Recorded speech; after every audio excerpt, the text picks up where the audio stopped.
people are here, can we do that first so that everybody's not sitting here waiting? We're gonna try to do this, much of that as we can, and you'll see I've made some changes. Really? Yeah. I can tell you today. All right, 7 o'clock.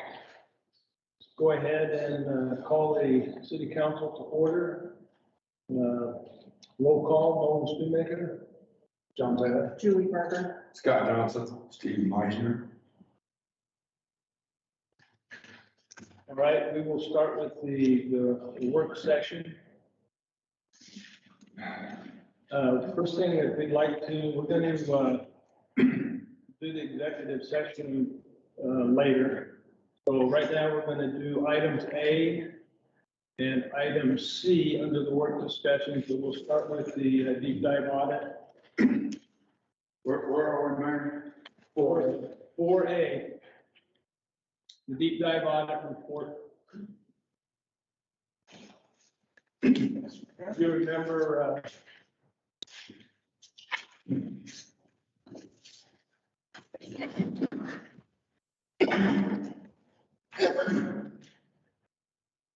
Bill had given us kind of a heads up copy a while ago that he went on vacation, a well-deserved one, I'm sure. And is now back to give us the final report of the, and this was the audit that we did on all transactions for this fiscal year. Or right, the last fiscal year. Right. Well, in the report, basically, I look at all of the disbursement transactions for October 1st of 2000 through August 31st of 2021, and didn't do September.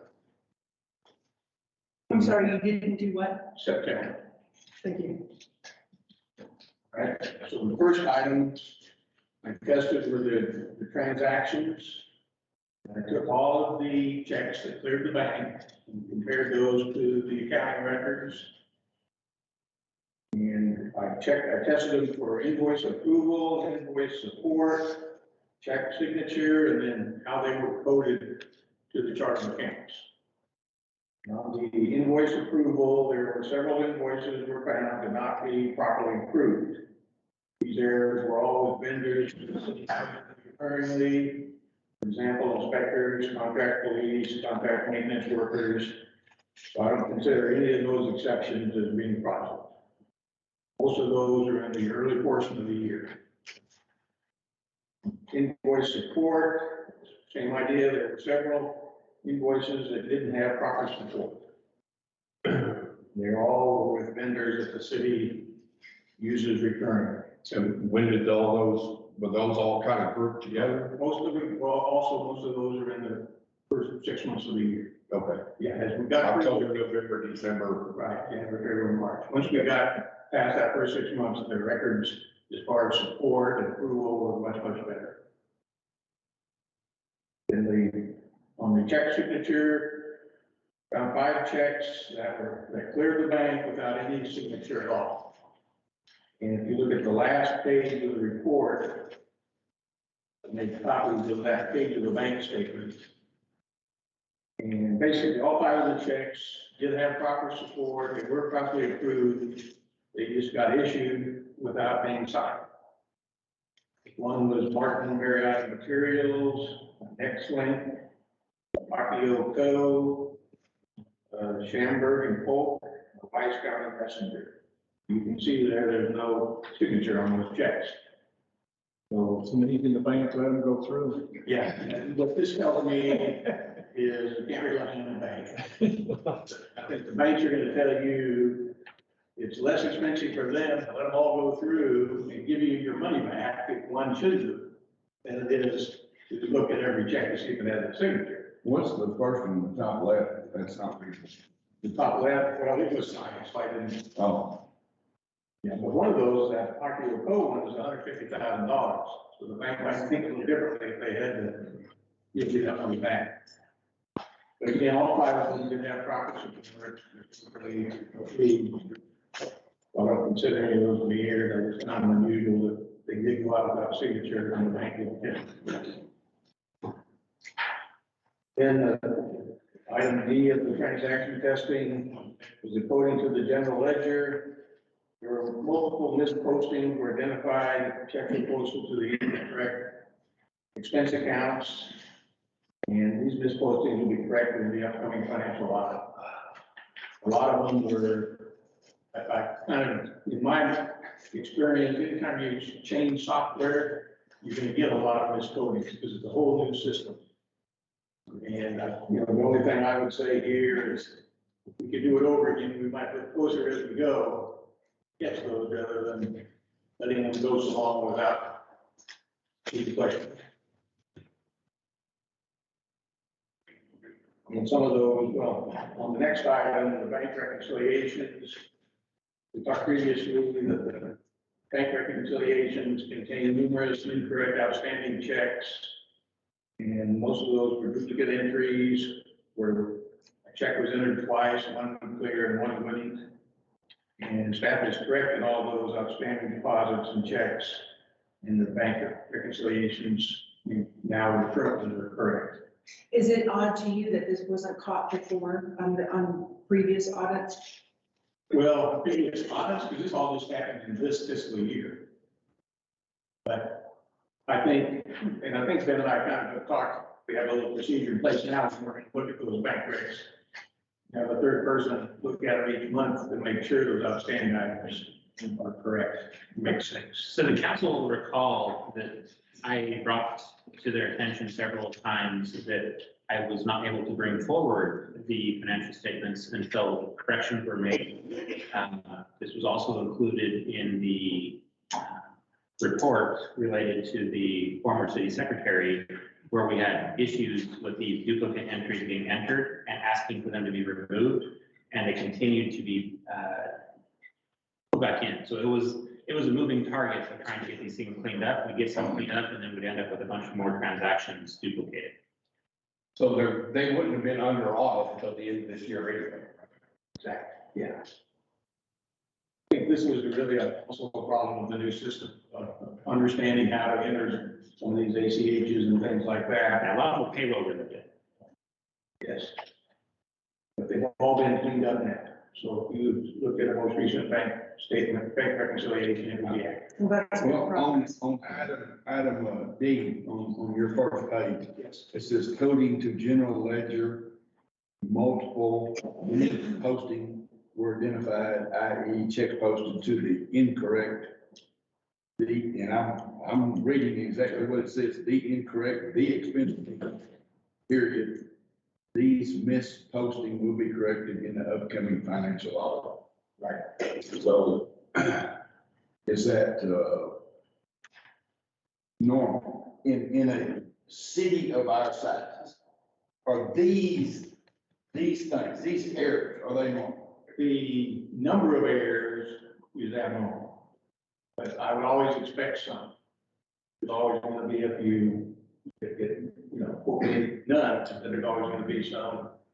And then this wasn't going on here because I don't think the records were kind of unreliable, if you will, for a while. But what I see a lot is we get late in the year and things all of a sudden get coded someplace that had money left in the budget.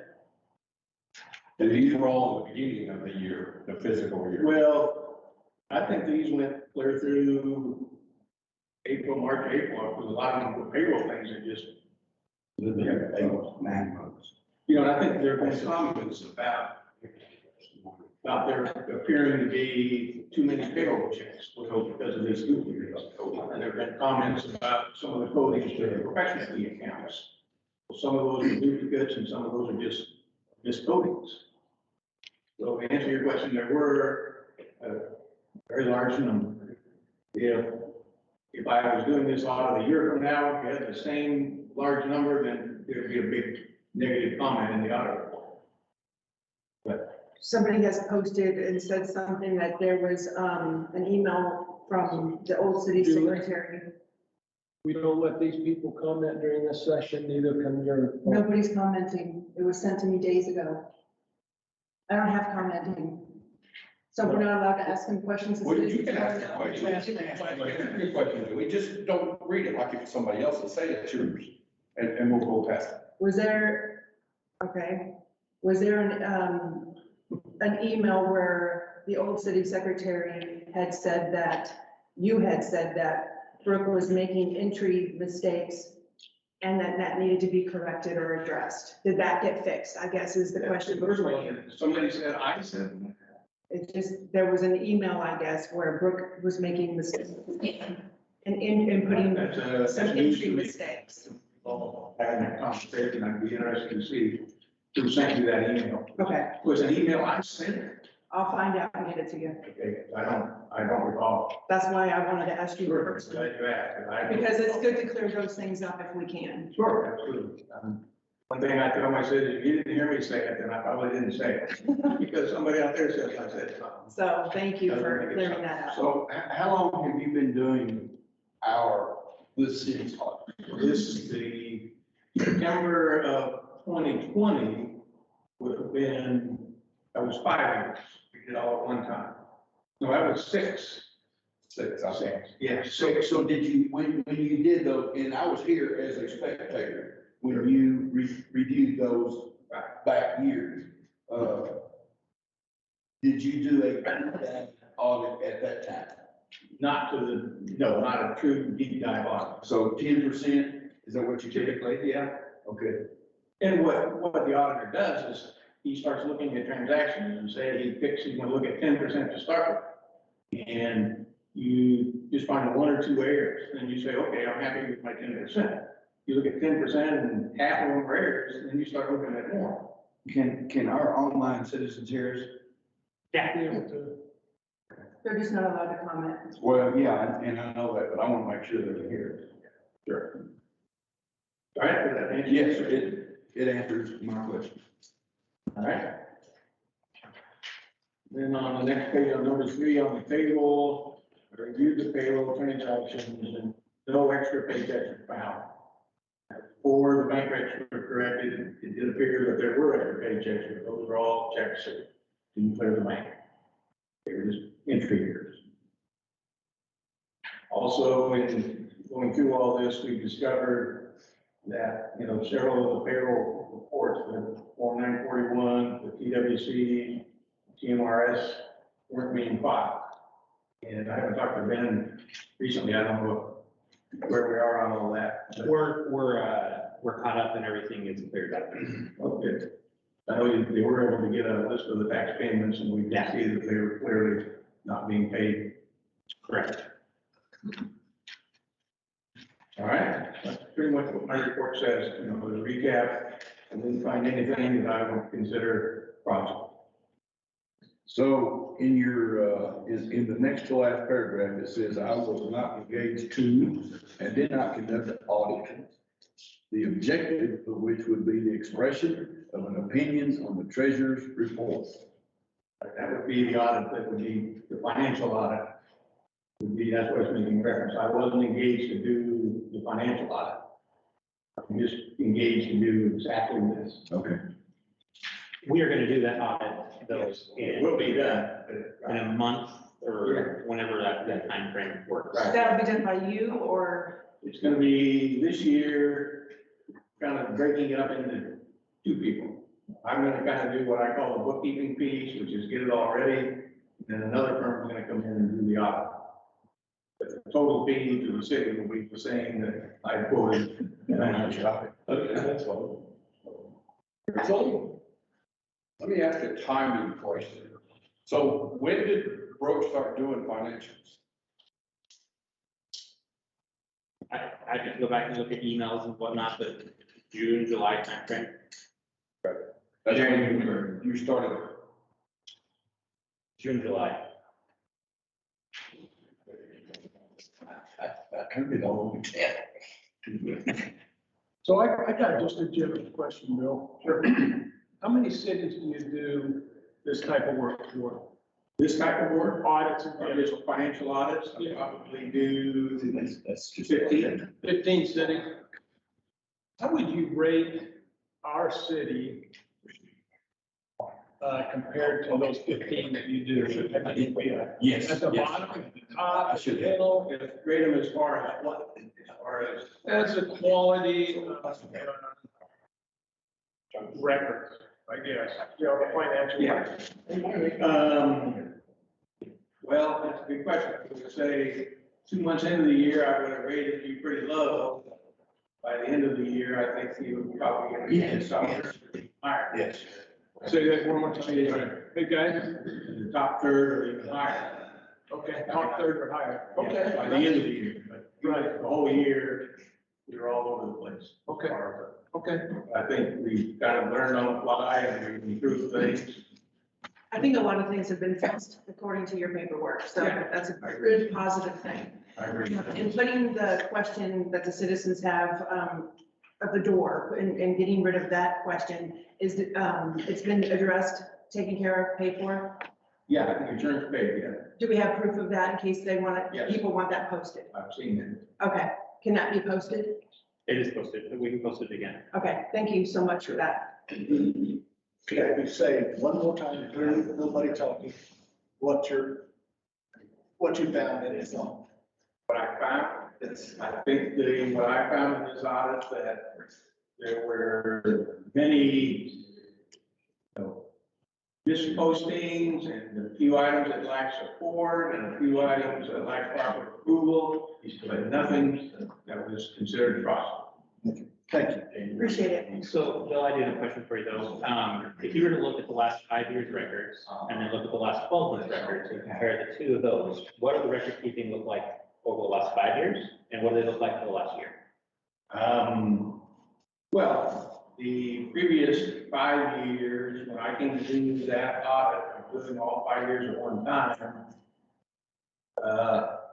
considerable time was spent finding the records. Yeah, I had to stop them from shredding records next door, right? So this was even before you. Well, I guess you were here. I was here, you started the contract, you started with, yeah. So a lot of the records were not on site or in the building next door or someplace. So the first audits that I did, we got delayed some. Well, we found the records. Some of them we had to call down to the MRS and things like that to get missing reports. But eventually we got them. Were the reports consistent? Because there are certain reports that have to be filed and the numbers that are being required on one report and another report to be identical. Were they always consistent? Well, no, the payroll records in the 941 didn't match. So the payroll records for the last 5 years never matched? Or they matched? Sometimes, but not exported. Okay.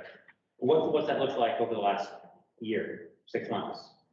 Well, I can't really answer that because I haven't seen the 941. Okay, well, we'll put that in as a question for it, but generally speaking, you say the records over the last year compared to the previous 5 years, what would you? Well, I think the access to the records and having the records available is much improved.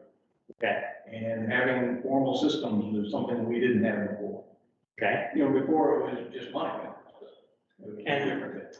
And how many times has staff reached out to you over the course of the last year to seek input on processes, systems, updating the records, making sure that we were working towards a good outcome this year for the audit? Oh, several times.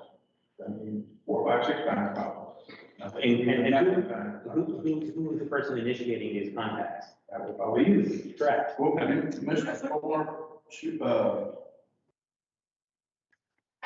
the last 12 months versus the last 5 years, if the quarterly payroll records were not sent to the state of Texas or the IRS or something, surely they wouldn't have waited 5 years to address it.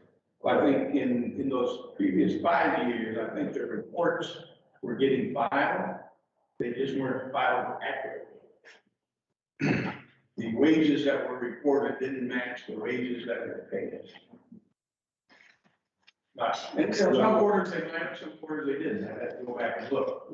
So you think that somebody, whoever reported, estimated it versus actual? I have no idea. So were they off $100, $1,000, $100,000? Well, it's $1,000. How much? Thousands. Thousands. I mean, at some point, The city's gonna start getting notices when the IRS does. Yes, that's what I'm saying. They match the W-2s to the 4941s. And they're not gonna match them some of those years, and you're gonna get a notice. It's the IRS, and they're 3 years behind. Probably an unknown question, but were the 941s reportedly less than the income always paid out? Or were they? I'd have to go back and look, to be honest with you. I don't recall. I'd be guessing if I answered that. And sometimes they might have been perfect. Well, when they're reported, but, I mean, you can go look at the records and when reporting wages to the TWC in a typical quarter is 15,000, the next one's 15,000, next one's 15, the next one's 2,000. In that timeframe, the city was using QuickBooks, correct? For most of it, they stopped using the payroll subscription for a while. So even though the city had the payroll system set up, they just started processing manually by hand. Right, and I think they always did the 941 by hand. I don't think they ever were able to understand how to use the QuickBooks payroll service for doing the 941s. That's my guess. I think they're always done by hand. I think they were always, the payroll was always manually recapped and 941s were handwritten. Even though the software could have done that. Correct.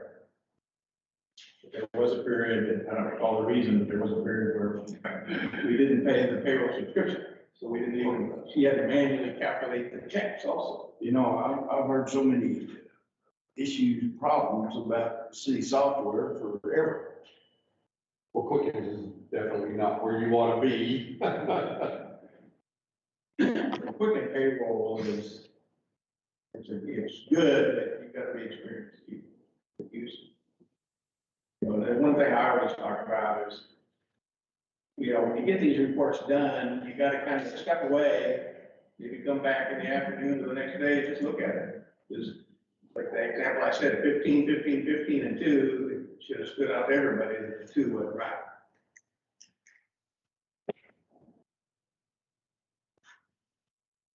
And, you know, the record keeping is much better now. The city is much bigger than it was back then also. So there's more records to keep track of.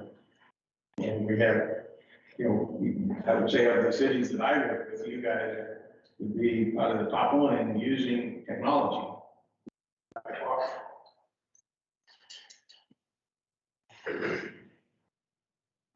Thank you.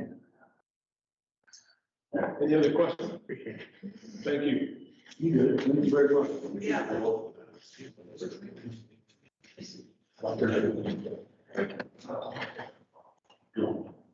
Okay, item G, we're gonna just defer till regular session. We're gonna be talking about that then, don't need to do it twice. Now I'd like to, turn some time over to Josh to discuss our enforcement ordinances, policies and procedures. Josh? Good evening, gentlemen, lady. So what we're first going to address here, what we see here is a screenshot of the map that we're currently using to identify properties that have been, have already received some form of enforcement. Not identified here, but if this were live, you'd be able to click on one of the icons and it would say the specific code enforcement, that activity that is current at that residence, and the resolution. Has it been resolved? Is it ongoing, etc. Right now, depends on the day and what gets thrown at me, but I like to spend 1 to 2 hours going through the neighborhoods, not just one neighborhood. You know, one day I might drive through Skyview, Montana, I might go through Falcon Ridge. Then the next I'll go through the Chisholm Hill subdivision, and then another times I'll drive through neighboring more rural lots. At current, our biggest area of violations is the Chisholm Hill subdivision. And this is largely for high grass and weeds, junk cars, trash and debris. I'm trying, at this point right now, if you would pull up a photo, please. So this is just some examples. For instance, the first photo is, my ruler that's showing that grass at that point is almost a 5 feet length. This was actually called in by a neighbor. That was the same property that also included the hot tubs, which per the state of Texas, not only is it a violation, but it's also a threat to the public because it's allowing mosquito breeding. There's something that's capturing water. Capturing water, some kid crawl in there. Yeah, absolutely. Yeah. Absolutely. What's a RFP? So an RFP is a request for, Proposals. request for proposals. So that's what we put out to potential contractors that we are looking for to do abatement services. But obviously, there's not enough of me around. So when I need somebody to come out because the grass is exceeding 4 feet in height, which legally means we can abate it, and I need somebody to come out and mow it, I put that RFP out for companies that come in that meet the qualifications that are gonna be on call, so that I can say, hey, we've got this to be abated. Please go out to the property. They're targeted to photograph it before and after and do the appropriate documentation. Did we bid that service out? We've just developed the RFP right now so that we can publish it for vendors to come and interview. That's in your packet. It shows it as a draft request for proposal. So if there's anything that the council would like to see added to that or clarifications on it, what we're looking for is, we'll publish this. We're looking for proposals to come back in. We can award this to one or even more than one. Because you might have one person that's $25 an hour for mowing, somebody else might charge $100. Maybe somebody that does mowing may not want to do junk or whatever. Right. And of course, those that mow, none of them qualify to do junk vehicle. So that'll have to go to somebody who does junk vehicles.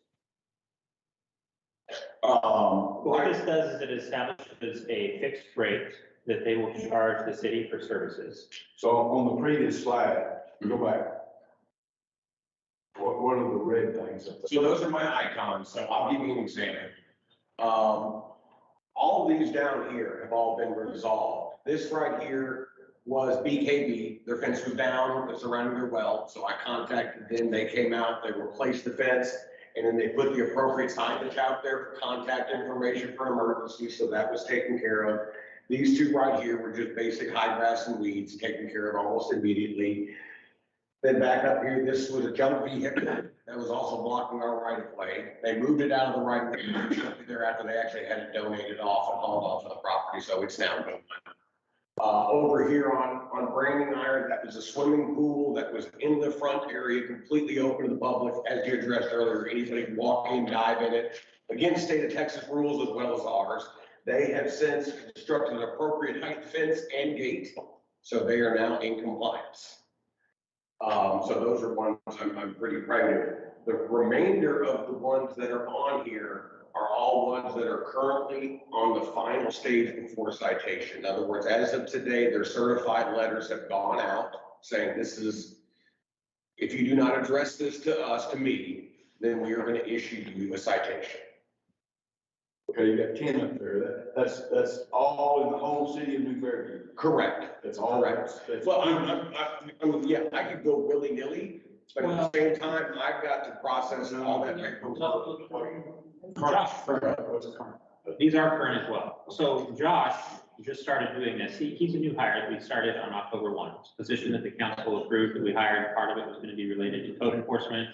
And then the balance of the time is to be related to facilities and streets maintenance. So Josh is working on obtaining his certification requirements. So he's basically That's called a CIT. He's doing his apprenticeship with Don Strange, who's been doing code enforcement with the city for the last 10, 12, 15 years, whatever that is. So those are the projects that Josh has been working on. These are other cases that are, some resolved. If you recall, Steve, this is one that you called in, and it was up there, your neighbor, you didn't like the big tank that was up there. So as we get. It's gone after. So as we get. 15 years. As we get complaints, we process the complaints and we work them through the steps that Josh is talking about. And ultimately, the hope is that people will comply and will volunteer and will work with them to get it cleaned up. And we don't want to have to issue citations. We don't want it, we want them to make progress. Yeah, Brandon Iron, they simply got the initial door hanger and they took care of the issue. So just a door hanger. So we started with a door hanger and or a verbal if they happen to be home. And then if after 10 days per law, if nothing happens, then we send out a conventional letter. It's all documented. We have a log that shows when we do each one of the steps. And then if there's no response from the conventional letter, then we send out the certified letter. And if there's no response or remediation from that, then we will send out the citation. So is the totality of your training and to get you certified, all that's required is for you to ride with dumpster? Yeah, so I did the coursework.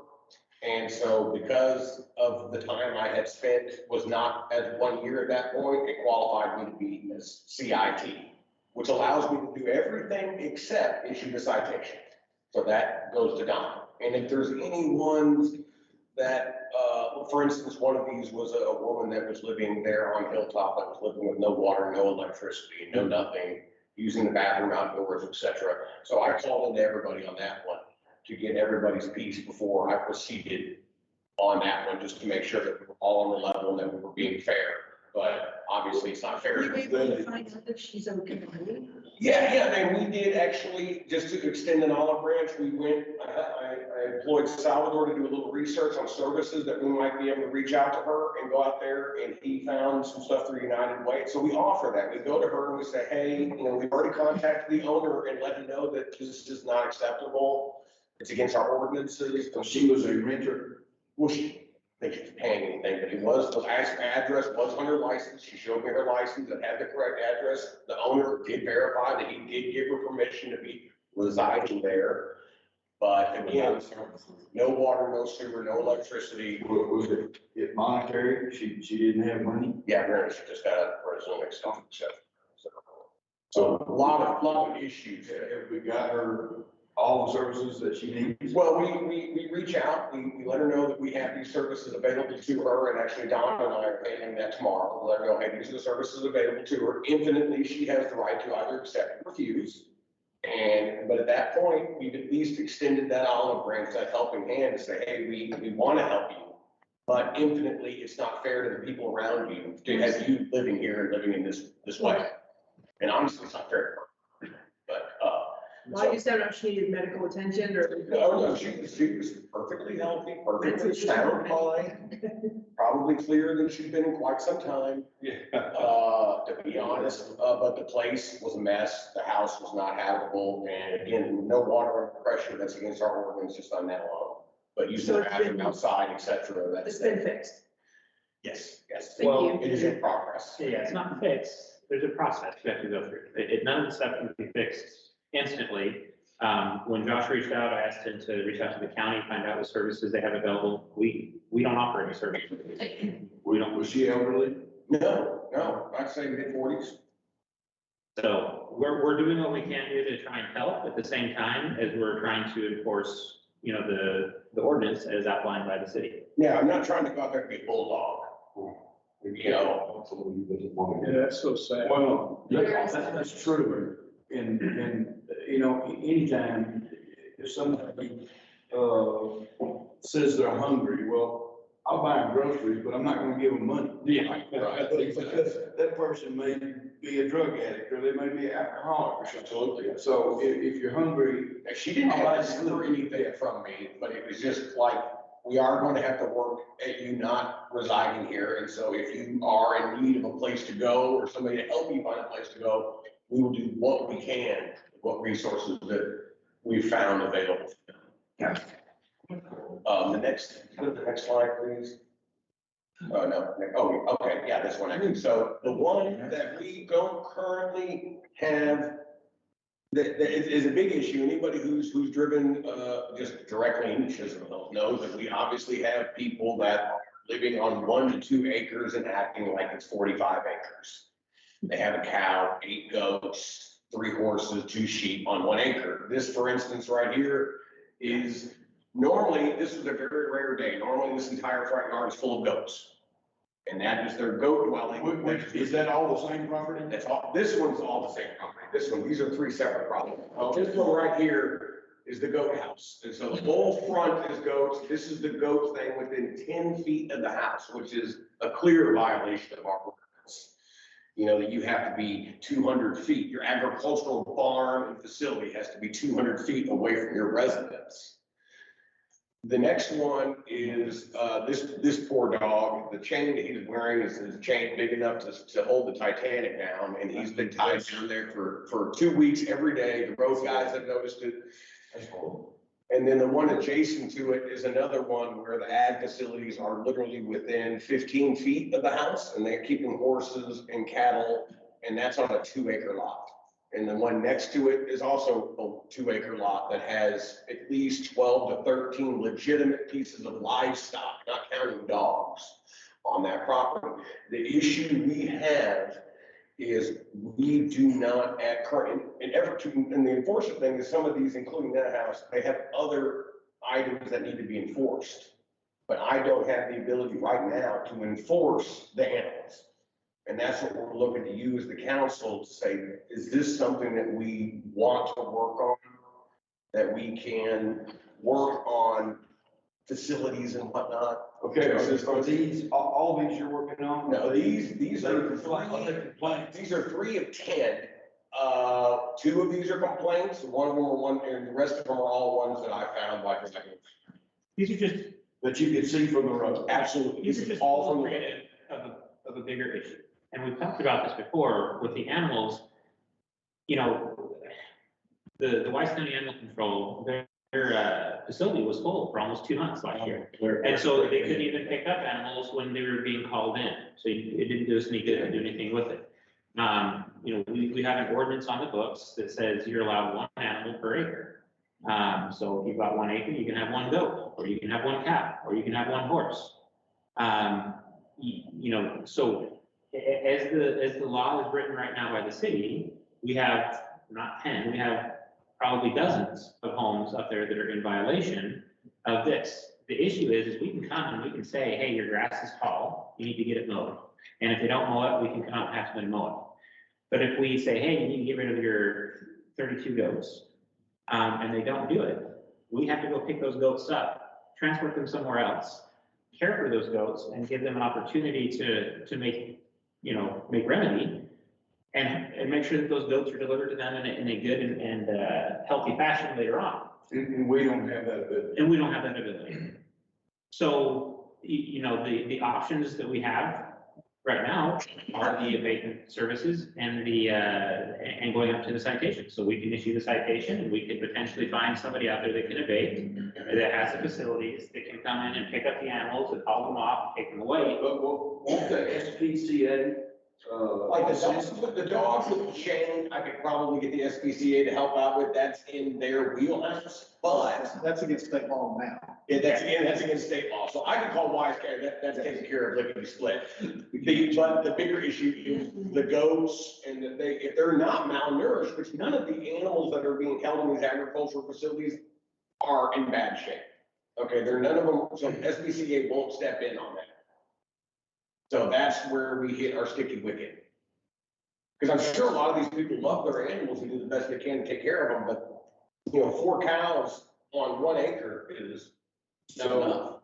so years ago, I'm talking about 18 years ago, we addressed this, when I was on the city council. But did y'all, when you were on the city council, did these things come up, animals? How many, you know? We did something to this effect. It's been a while, Steve. Well, we have an ordinance saying that we can enforce it. But what we're saying is, we don't have any good way of enforcing this right now. You know, if we have to haul off 32 goats. SPCA is the only thing I know, and they'll go out and investigate. As far as I know, they'll investigate anything. I know you hear on the news or you read all the time about SPCA investigating. Yeah. But some cool things generally. Yes, yes. Well, if you got animals that don't have anything to eat, look at that. There's no. If they're feeding them feeding. Oh, they're feeding, believe me, there's So- rolls out there. A lot of these locations are getting regular complaints, and the animal control is going out and checking on it. The animals have shelter, the animals have water, or access to water, have access to food. So it meets all the requirements, so we're rolling these dispatch calls out through the animal control officers, and they're coming out and they're investigating the exact same location, because every time a complaint hits their office, they have to go and complain, because the one time that they don't, an animal's gonna die, and they're gonna be like, well, you were told that something had occurred and you didn't show up. What has been done as far as the city goes? Have they got letters? Have you talked to them? Have you tried to, what's their? So in certain instances, I have spoken to some of them, a disproportionate amount of them are Hispanic. And so there is a little bit of a language barrier there, and I think there's also a cultural barrier there where they'll understand what I'm saying, but then they're not processing it the same way. So you haven't gotten anywhere with the home? I have not. And honestly, I've told him to take a step back on the animal side of it until we have a good solution in hand. But they might not know, they might not know they're not allowed, because I know some people, when they were selling out here, said, oh, whatever. You can do whatever you want. So- There is a lack of that education, you are very correct, I can address that quite a bit when I'm out there in the streets. So my are they all question is- complaints about smell? Are they about? Well, a lot of them is, okay, a fence will go down, and then the lady goes out at night, there's a cow on the front porch, a cow on the front porch, or the chickens running rampant like crazy, that's the big issue I get is chickens. So is there, so they have been notified, we have proof they've been notified, so they've been. Yeah, I love it, again, like he said, I've stepped back on the animal control part, But they, because but once they realize they're not allowed to do it, they may take their own action to fix it. a lot of them I've done, I've been Still verbal with over. them, yeah, yeah. Okay, so we can spend on. So far, they have. What do we? Correct. Right. So one of the options is the council can say, you know what, we're not going to enforce animal stuff. We're going to change the ordinance. We're going to back off of that because we don't have the facilities, we don't have the budget to step into that realm. We're not going to go do it. It's going to be extremely expensive to go out there and enforce that aspect of code enforcement. So what about, once they've been notified, or in writing, they've been notified, you know that Spanish, English, whatever. Yeah, no, if there's an English speaker, we have Salvador here that's in. So once we have proof that they have given, the city has given them so much time, they can start getting rid of some of your animals, fix this, fix that. Yep. Then maybe they'll remedy the situation on their own, and then give them a time frame of. It's certainly something that I'd be happy to put out there and start giving them the necessary process, but once we get to that end, that's where I'm gonna run in that scale block, and then they might be like, aha, we knew you weren't going to do anything. Maybe we can address that for each individual issue give them a chance first. Sure. Then if it's not Oh, fixed, then maybe we can kind of. yeah, but generally speaking, by the time we get through the whole process, before we get to a citation, it's anywhere from 30 to 40 days. So Yeah, it's not- and we can't handle these situations individually. These situations have to be handled consistently across the board. If we're gonna tell one person you can have this many animals, you have to be consistent with Of course. everybody across that. I've said that since day one. I agree too, but some people may, like I said, once they're educated and given an ultimatum, may fix it on their own. Yeah. You know, they say, ignorance of the law is no excuse, but I believe it is in this case. Right. You know, you're talking about Hispanic people, they don't know. Yeah, So if you tell them, then, and give them a chance to fix it. And whoever sold them their land, they Yeah, like it. yeah. and I've heard that quite a bit. I have too. They Well, will. and I think you gave many examples where you approach people, they fix it on their own. So I think that's gonna be across the board, and most people are gonna go out and, when they're. Oh, yeah, don't get me wrong, I've been called everything you can think of, but there are people. But when they're notified, most of the people are gonna address the problem. Right. I agree. Well, I'm having, to some extent, better success than I thought initially. Good. And I think the outreach is important. When I'm out in front of the public, people can stop, Right. ask a question.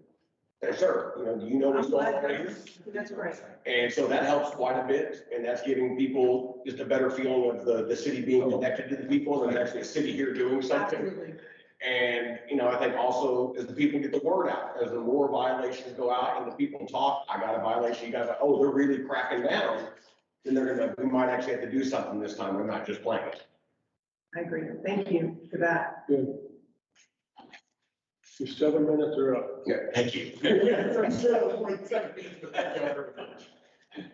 Thank you. All right, with that, So I think the part of the presentation though was that you drafted an RFP. Yes. For some of these services. Mhm. Okay, so good information. It's not on the agenda though, right? Well, the council's already approved a budget for abatement. So what we were bringing to you was the RFP to find out if you had any comments, if you had anything you'd like to see added to it, or anything you'd like to see changed, Okay. prior to publication. How many pages is that?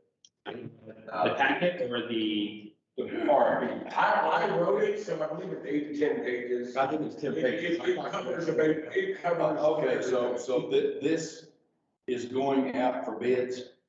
yeah, we'll be going out. So it'll have a bid for junk removal, car removal, for high grass, for dead animals. We don't do that. We don't do that. We can't. Back many times, we legally can't. If somebody has a deer die, we can't touch it. We People can- won't let us. We can do like dogs, Dogs, the dogs, cats, but, wildlife, yeah, you're not, that's the state, they manage that. Yeah, I just showed you that picture. Yeah, that was I had a deer this weekend that tried to jump my fence and got hung. And he was there for 6 hours, trying to get himself out. And I called the game warden, and he said, no, you can't do nothing until I get him. I said, well, he's suffering, how long are you gonna let him suffer? And the only game warden in Wise County was on the youth hunt in Jackson. So he finally called back and he said, well, you want the meat? You bet. He said, okay, it's yours. So that's cool. But, the poor animal suffered for a long time. And the same thing, with dogs, cats, goats, sheep, whatever, if they're suffering, then. No, there's been quite a few deer carcasses out of the lake. Oh, my God, yeah, you drive, you drive any highway. They're there. all right. Okay, so this is a work session for input.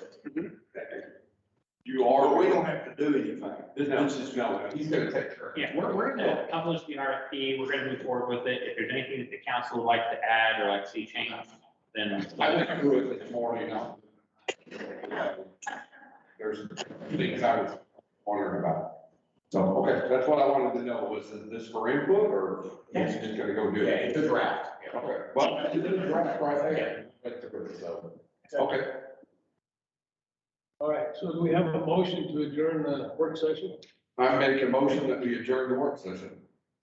Second. All right. Did we cover everything on the work session? All except for B, which we will be covered in the regular session. Okay. All right. We have a motion second. Okay, we did. Okay, all those in favor? Aye. 7:47.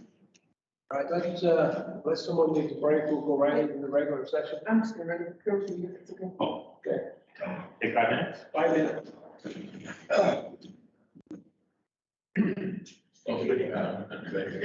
If anybody that has walked in would like to speak, grab a form, make sure I get it, because we got that pretty close to that. So, can I ask a question? Do you listen to executive session in the work session? It could have happened in either, the executive session listed in the work session and in the regular session. Right, so is that two different things, or just allowing for either one to happen? Okay. What I didn't want to do was go back to executive session for an hour or two, leave people out here. Yes, we're going to allow public. We're gonna have public opinion Okay. first. Yeah. All right, there you go. That is a respectful thing. to do. But it was just put in here in the agenda that you could either do it then or. Flexibility. Okay, all right, that's, I wasn't sure if it was two different things or if it was.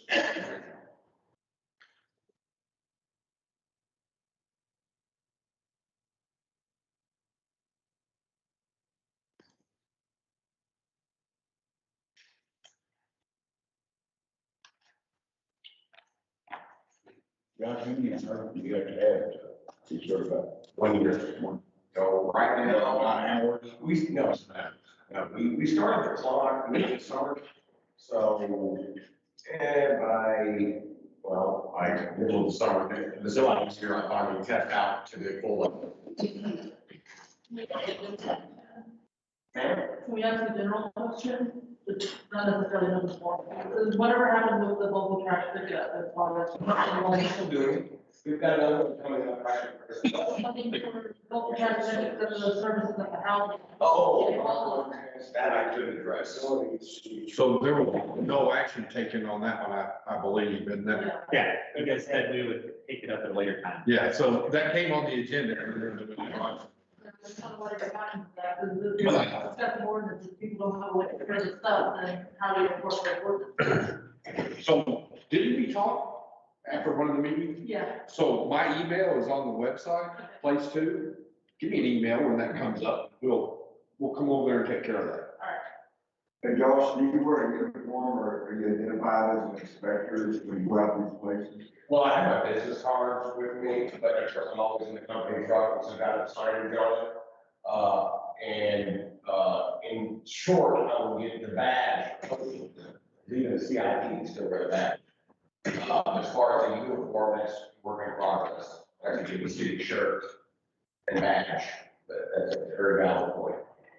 But I do try to very, very much make sure that I'm clearly, and I don't enter anybody's property without, I mean, I'll walk in, that's it. But if the gate is closed and it's left on a mailbox or on the gate, you know, the only properties I'm allowed to enter that one property, water hooked up to the property. When I look it up on my computer, I have, and said, no, there's no water going, the state law says that I should. Since you have flat. Well, very good. It's whacking on something. Yeah, that would just keep you safe. Oh, You have to absolutely. put a vest or something. Oh, I do have the best, yeah. That's what next week's agenda. All right, let's go ahead and begin our regular session. It is 7:51. Call to order, roll call, Lawrence Schoolmaker. Tom Taylor. Julie Berger. Scott Johnson. Steve Meisner. We'll go ahead now with the allegiance. I pledge allegiance to the flag of the United States of America and to the republic for which it stands, one nation, under God, indivisible, with liberty and justice for all. Honor one nation's flag. I pledge allegiance to thee, Texas, one state, under God, one indivisible.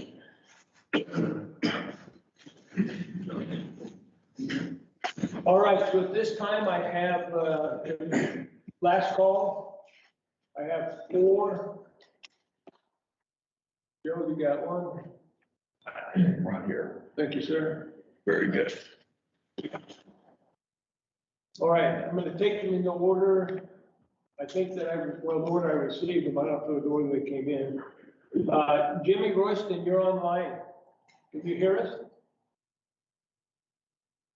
You'll have to unmute yourself if you haven't done so.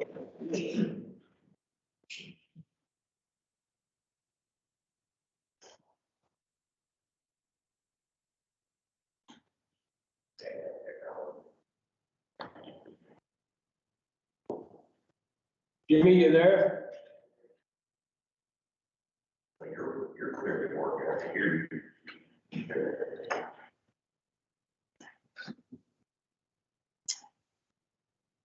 He typed in one of the groups and said you have him muted. He has to go down and unmute him at the bottom of the Can screen. I tell him that? He's trying to talk. He says that he's muted. I think there's a way to. Am I allowed to respond to him? He can hear us. He can hear us. So, yeah. But Jimmy, there should be a microphone on your, There's a, yeah, and mute, it has a line through it. If you click on that, it should unmute you. right. If Ben's Somebody checking. else said mics are disabled. He said that it's muted. He can't unmute it. Okay. No one can undo their microphones. That's several people in the groups are saying this. All right. Ben's looking into that. That took care of it. There we go. Live. All right. Thank you. Jimmy Royston, 14920 Lost Wagon Street. I just wanted to speak about the upcoming agenda tonight. Has a lot of items on there that the city is looking at expenditures on. And I think the council as a whole needs to sit back and take a long, hard look at the dollars you're trying to spend that we don't have. You're setting us up to be put in debt for a long time and for a tax increase next year that we won't be able to avoid as citizens because you're going over budget. Thank you. Thank you. Did everybody hear me okay? Yeah. Are you through, Jimmy?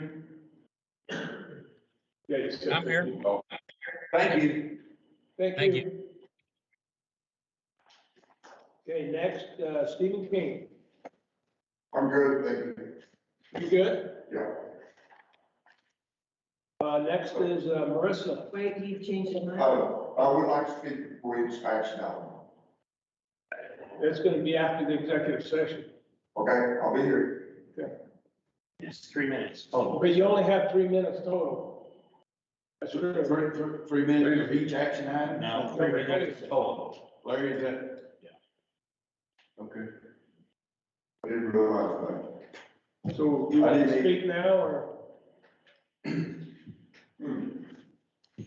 Okay, And I got a timer here just so, I got beat up last time because I let you talk too long and. No. Or you were right and the others didn't talk long, something, anyway. no, I'm with you. Time me, please. All right, starting it. My name is Stephen King, live at, United Creek County Road 4717. And, first off, looking at this agenda, this is an extremely long agenda. This is the mayor, and I think this is part of the procedures and policy. So this is on the agenda, so you can answer them. Do you sign off on the agendas or just, the city administrator? We usually build these together. Okay, why is this one such, a marathon? Well, there was a lot, there was some that came back from previous meetings, one of the decorum. That one was, we started to discuss it and, in fact, I think it was Julie was going on vacation and I was too. And she requested that we do a follow-up on the decorums. That's one of the items. And some of the other stuff that just never got handled because that kind of was cut short, but it's all kind of wraps together.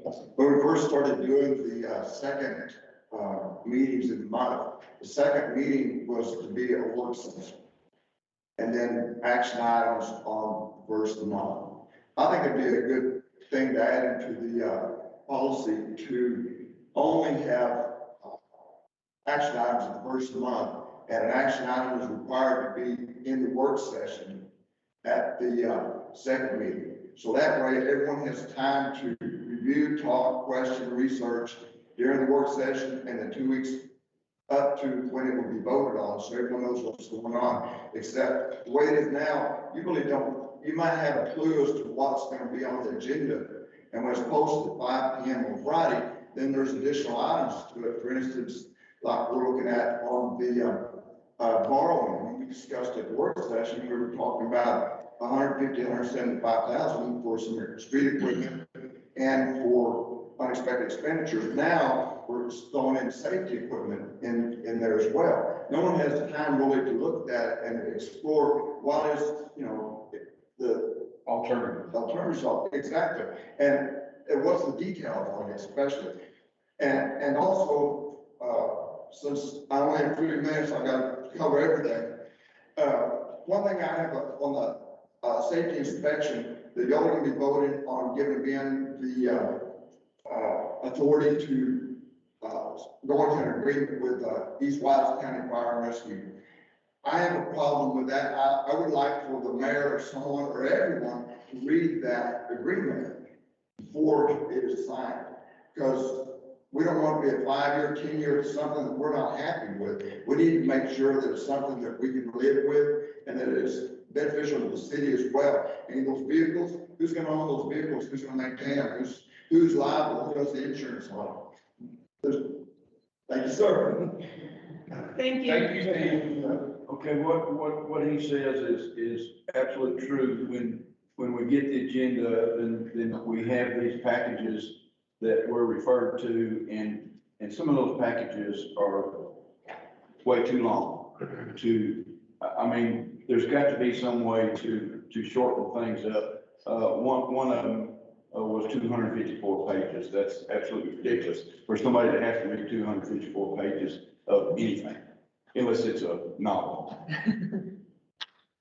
Well, so from the standpoint of the packets and the agendas, it's really not, this week, talk about this under the policy and procedures, probably. Yeah. Okay, all right, Yeah. but yeah. Yeah, I think it's not one you can do, and I think Steve has some,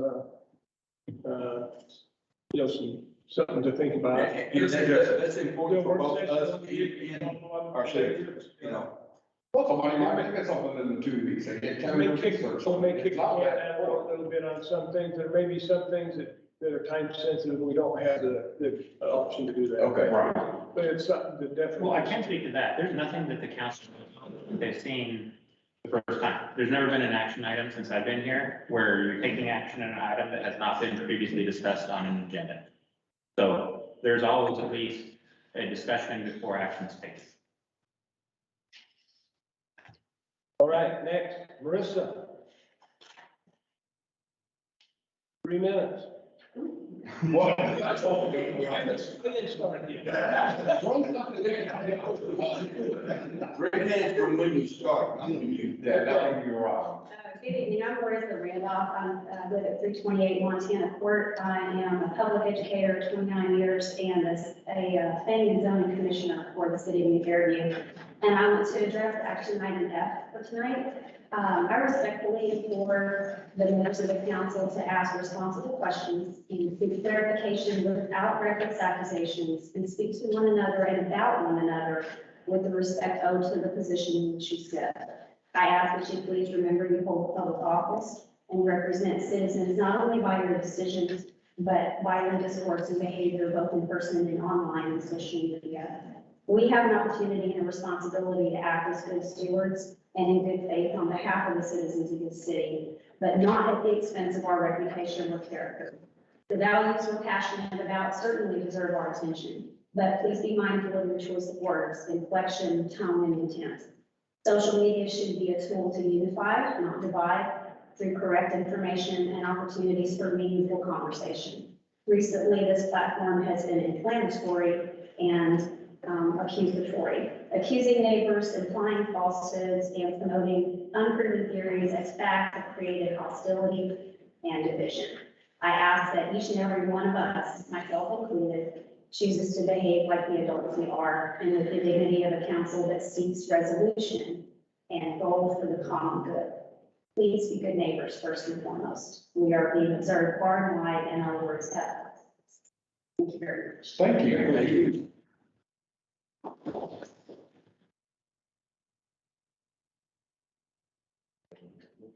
You put some effort into that. That was very good. English. Thank you, Marissa. Chris Thacker. 3 minutes. All right, 3 minutes, shouldn't be too long. Chris Stack, I live at 120 Creaser Lane. It's a long agenda, but I'm going to address a couple of the issues that I have. The number one is finances. I mean, 45,000 for audio visual equipment seems very high and on one bid. My suggestion is maybe take some more bids.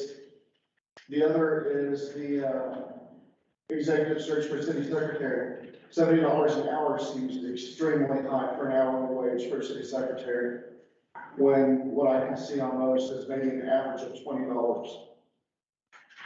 Please, I mean, just take into consideration the finances. We can't, I mean, we're still a growing city, but on a very small, limited resource. Agreed. Thank you, Kurt. Thank you. And last, Joe, Okay, 3 minutes. I really wasn't going to say anything until I heard some of the comments about finances.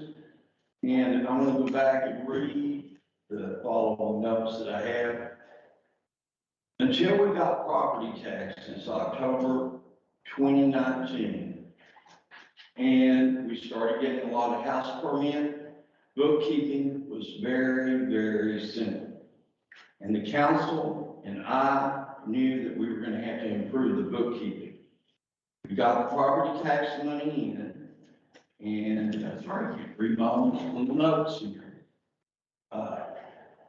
The council and I said over and over, we have to have great, excellent bookkeeping. Then we hired Alan Gard. We hired him February the 24th, 2020. February the 24th, 2020. We went ahead and we told him to purchase new software. Okay, during the summer, we hired a CPA and paid him $8,000, $800 a day for 10 days to help take the bookkeeping from Quicken over to the new software. You remember that? Yes, oh, yeah. Okay, so we made that transfer to get that over. Quicken would not do IRS paperwork. That had to be done on paper. And that goes back to the paperwork that you were talking about. Right, okay. Now, the new software will do the paperwork. It will do the IRS work. Okay, I have a note here.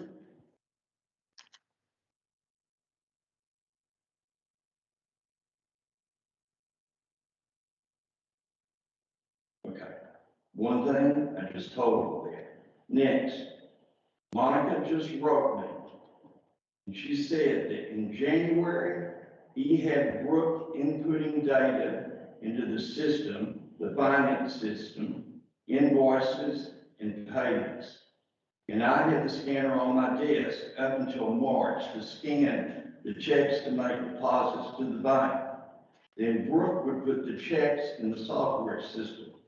They had some problems during that time between Brooke and Monica about getting that done. There were two people working on the bookkeeping at that time.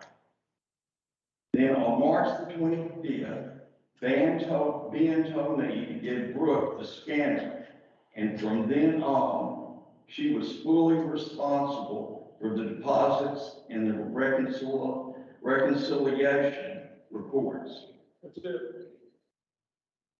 Thank you. But anyway, the main thing you need to do is go back and check the timelines. And you need to look at things that are going to be happening in the court case. And there's going to be plenty of time to go over this information during the court case that possibly will be coming. And there'll be many more discussions and investigations at that time. We will all be happy to present a lot of documentation. Thank you, thank Thank you. you. Joe mentioned it and I saw it and I don't know, I saw it in print and I don't know if you sent it or somebody sent out city secretary salaries and it was cities, counties, all over Texas. And whoever sent it. Did you do that, Joe? I didn't do that. Well, somebody did. Okay, it was in print and it was cities and counties all over Texas. Very, very few had salaries of $70 an hour. Dallas $70 an hour. It's a contract. Dallas County was the city secretary was $174,000 and nobody in those Texas was near that. So when you hire from a contract, you're paying the contract exactly what you're paying your. You say a contractor? You hire from a contract, someone provides you a person, so that person makes $35 an hour, and the contract shop makes $35 an hour. We don't have to prove it. We don't. We can talk about that on. Okay, but I just want to clarify that. There's no very few people around making $70 an hour. No, it doesn't. So when I contract engineer, the contract shop made more for my work than I did. Yeah, now understand that this is SGR's price for a city secretary. They have proposed $70 an hour for them to bring in an interim secretary. Now, to actually get one that works for us, you gotta pay an upfront fee, a finder's fee, and like 15 weeks before we actually even get a camera. Are we looking on, are we looking Yeah, at? Okay, so when we get to the agenda item, we can do it. It's, I got. That was just- But what can we get there? We did SGR because that was brought up as we need to go with the SGR, so that's. No, I didn't say. No, I didn't go into that. I didn't say anything. Somebody on the council Okay, said, I did not ever. I don't say remember we need to who. hire I don't remember who, but it was brought up on the Okay. council. So we haven't hired them at all. We haven't hired That's that. part of their finder's fee, is all that other stuff. We can go out and do this ourselves. We can, That would be awesome. we can. So you can go out there and do that. Are we trying? When we get to that agenda item, then Okay. there's a lot of points that I want to bring up. So at that We can point- discuss later. I will know that. At this point, we'd like to adjourn to the executive session. So that's at 8:10, and we will be So, back. a quick question, we can't appoint the new council member before we do that? We'll do it when we get back. I just didn't want everybody to have to wait.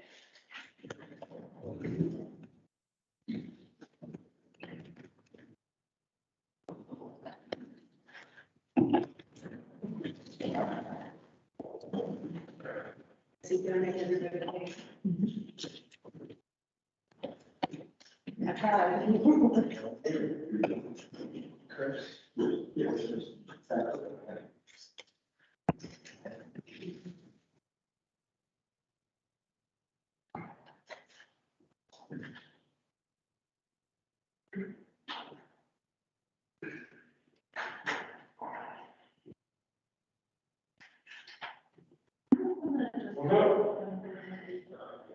What you doing?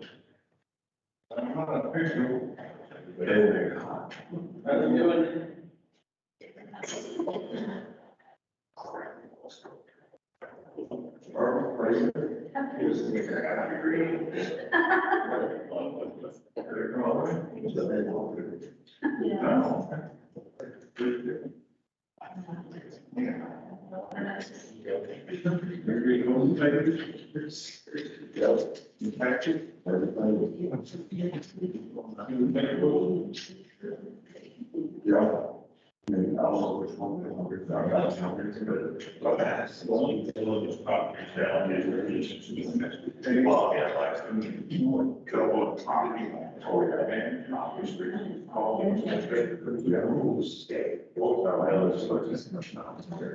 Well, what's happening?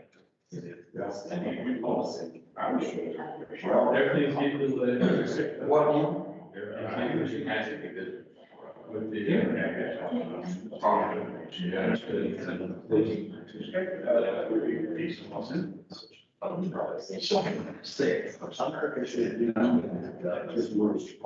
it really been a career here? Yeah. I'm just going to, I'm here. They put their boards.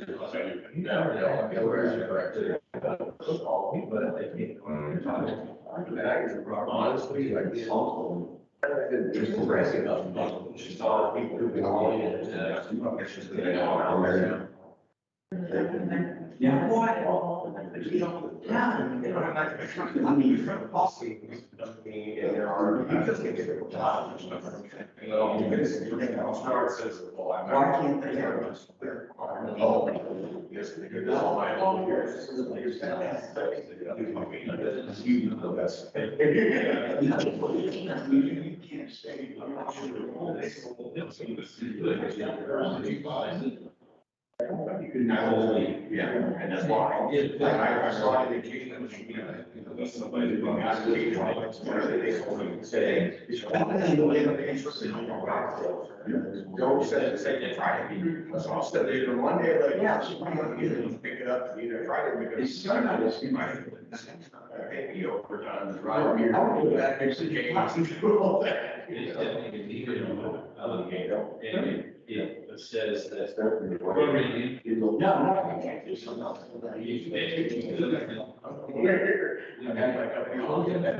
just new one, so I'm quiet. And it was not already kind of lost it. You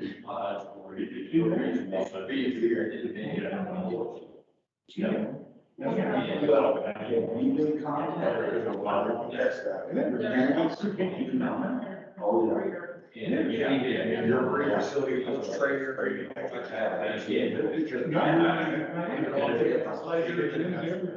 Didn't want to say.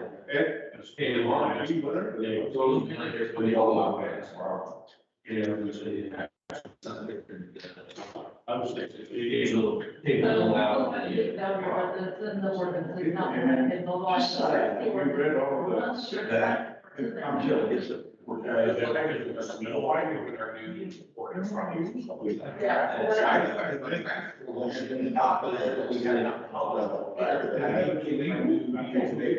City gov, whatever software we're using, that's probably what I'll put down there. We should break it, because it's gonna make it much clearer for anybody who has to deal with me or maybe say, hey, what do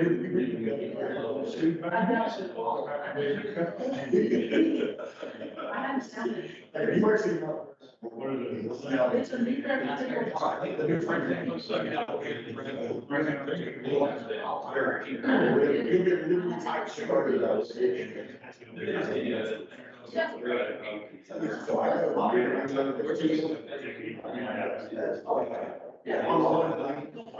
And then the road is called, that's really, going down the very corner, to the car wash. Where, oh,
Julie and I are gonna leave the meeting over. Later for the meeting. Can we appoint the council member or can, I mean, is that what this is? Yes, Application? that's another candidate. Can we do that first?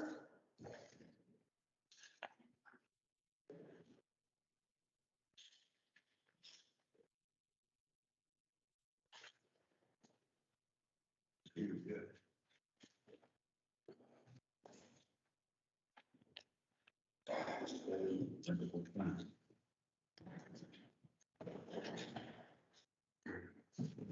God, I'm gonna tell you the same thing. Okay. Great, we're all reading it, we're gonna move forward, we're getting. Good, thank you. Something that we didn't agree on. This meeting. We're not to talk about it, you can't move forward if you keep going backwards. Yeah. No, you can't. If you don't cover what the problem is, you can't just walk away from it. Well, You can't, yeah, but we can. in my opinion, that's not solving anything. That was real form. Thank you.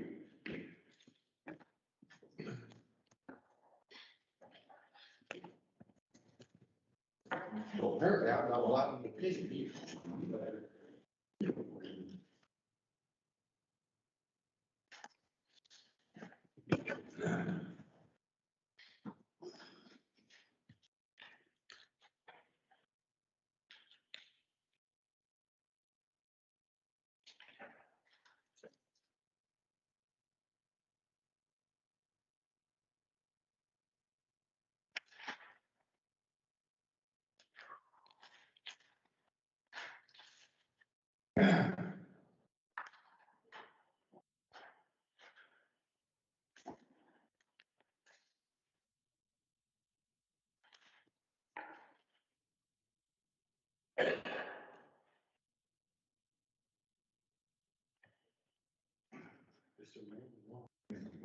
There's a, and you're supposed to get it. Yeah. Oh, they were. I had them all. Did you? Did you get both mine?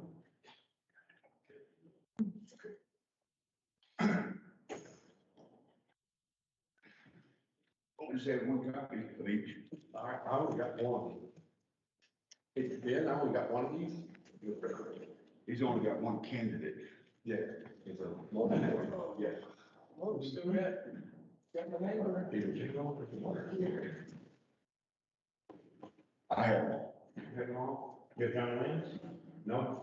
I thought we got two. Ethan, welcome to the running. Oh, Steve is in the running. Anyone else?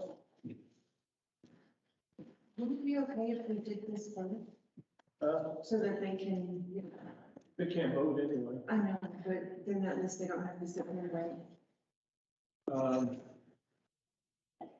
I think we need to just do this other stuff first, honestly. Well, I agree with Julie. I think we should do the council. Make a motion. I make a motion that we move to. I'm here.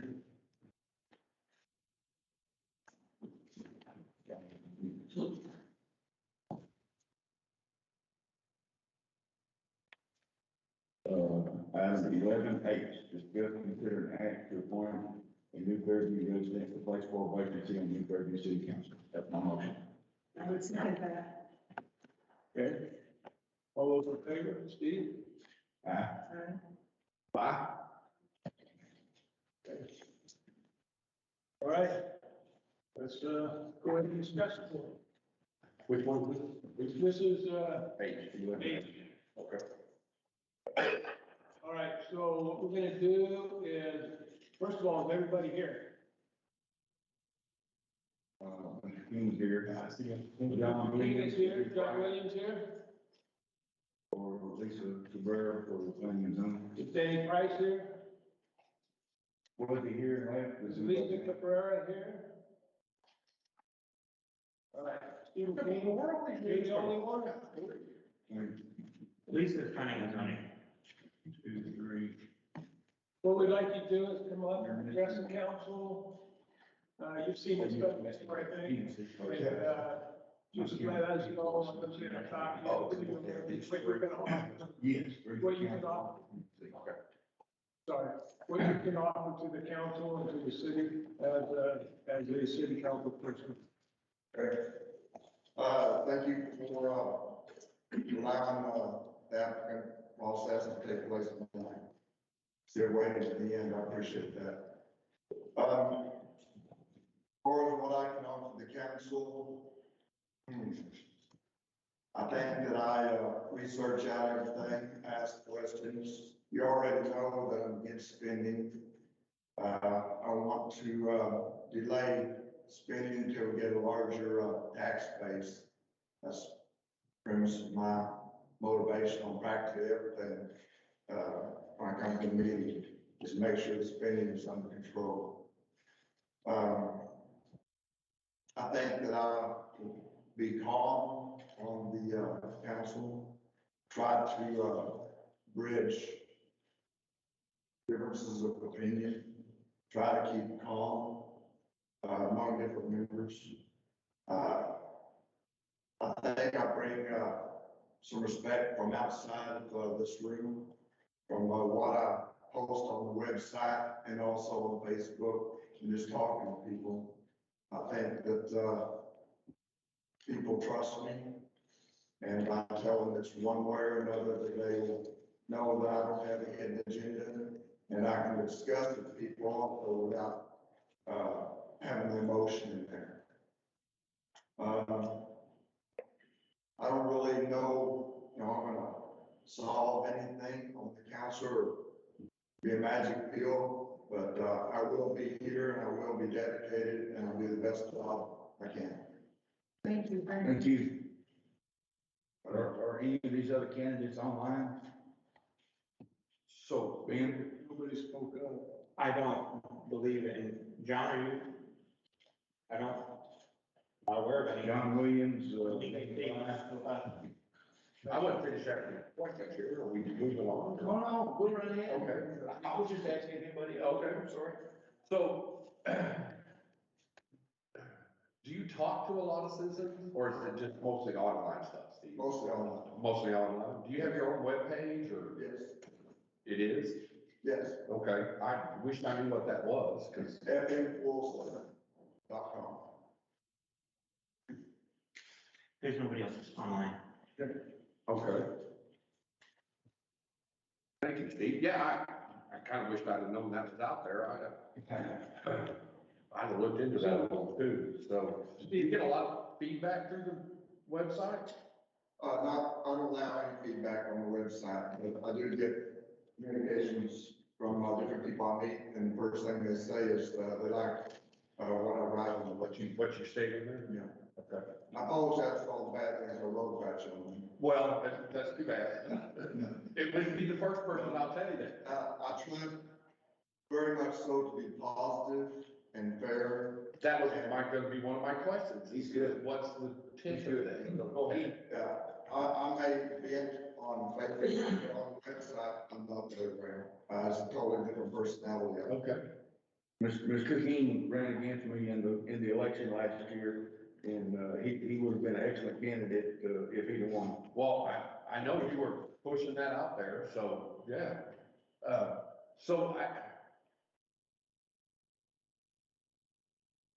Where do you get your information? Is it off of the New Fairview website, or? Yes.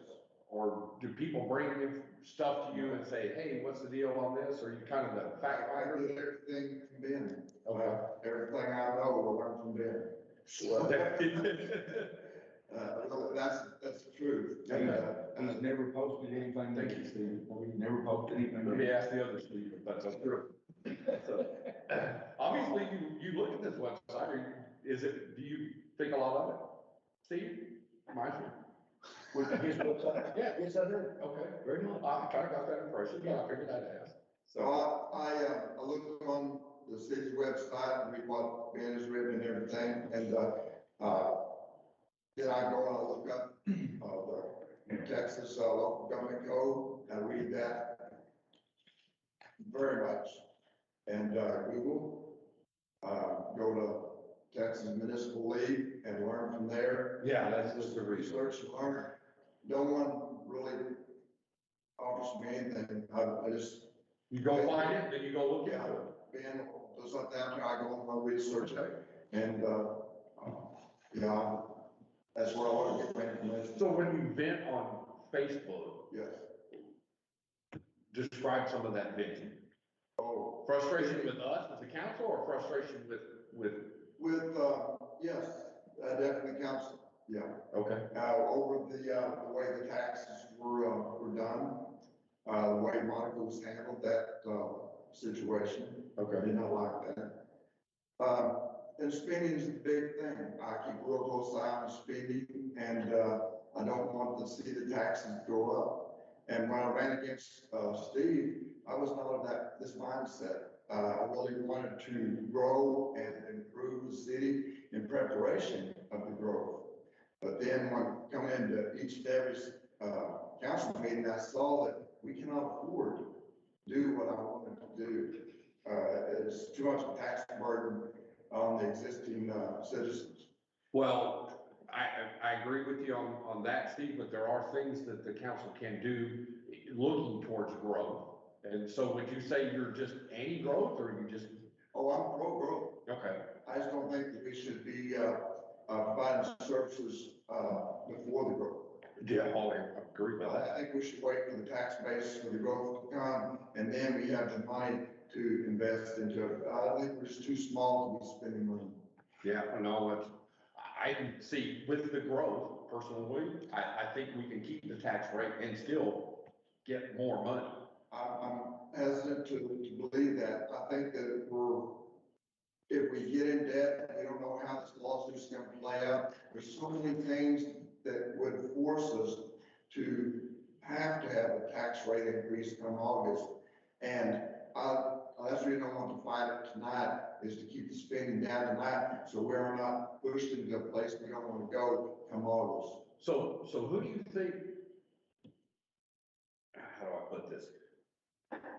Who do you think brings these agendas together and who do you think is proposing all this spending? Ben, Okay, so there you're wrong. And this is part of the educational experience that I've gone through sitting back here. We asked Ben to go get this and Ben went down every road and he's bringing us that information. I was here when we originally talked about the safety and inspections. We were talking about buying 2 sniffers for the fire department to go out and check the wells. That was gonna be the total expense of it. Now it's morphed into a very large expense. So it's a possibility, depending on what the council says, yes, so those possibilities are presented, and this is something that I want to speak to everybody, those possibilities are presented, but we as the council do those decisions. So should we come in here and go, well, here's the cost of 2 sniffers, and like you, not having done any research? So our research comes from the city administrator. He proposes this stuff and says, guys, you do what you want.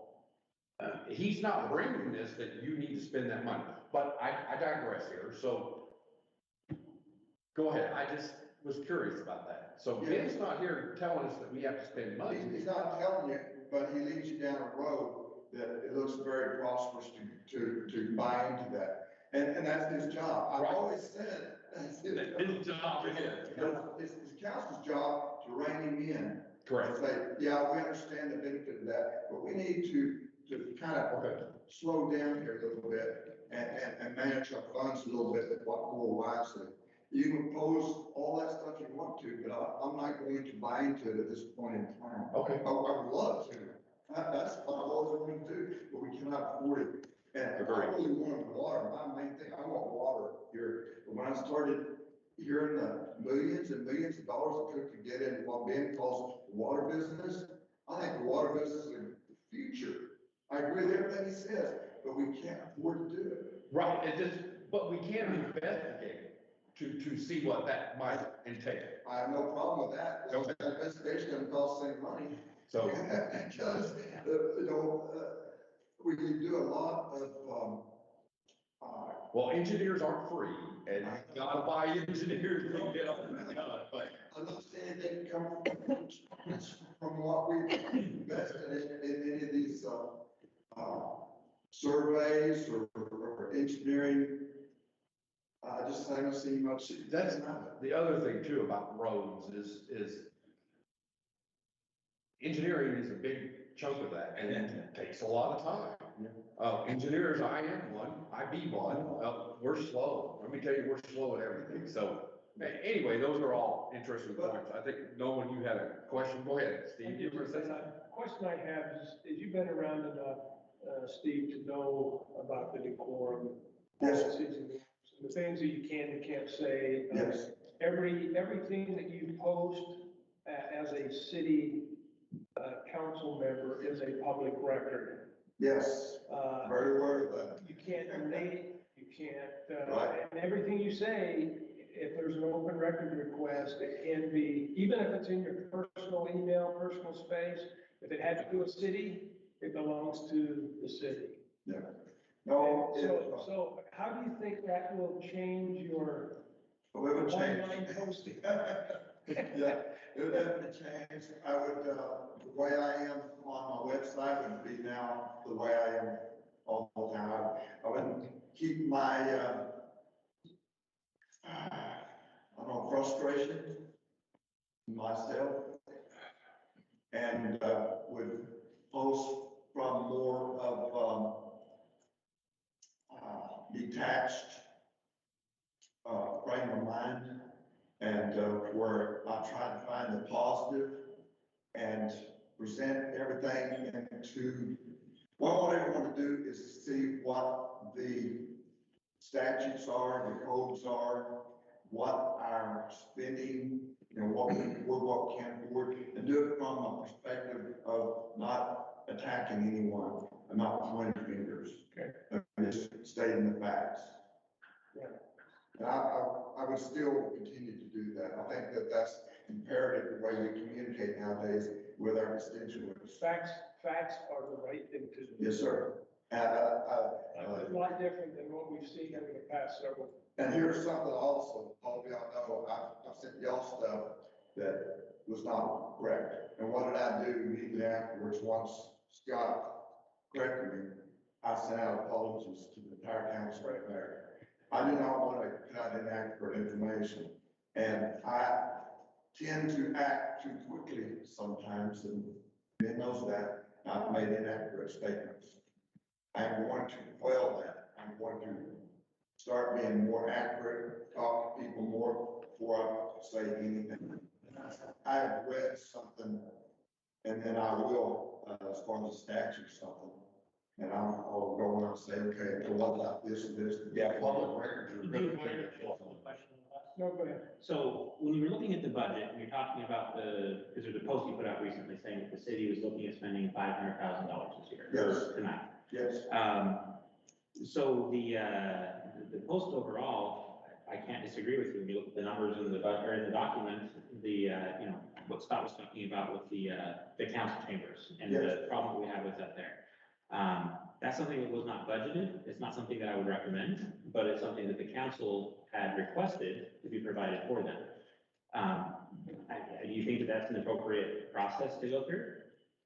The appropriate process, yes, but I would think it's too much to spend, but yeah, I think it's. I agree with you, it's too much to spend. I'm just asking you about the process because it gets on there from that I'm reason. all for So then the other question, when you're looking at the numbers on that document that you published, did you read the part where more than half of it's already budgeted for spending this year? So it's not $500,000 of new dollars. It's talking about reallocating dollars into different buckets because our circumstances have changed.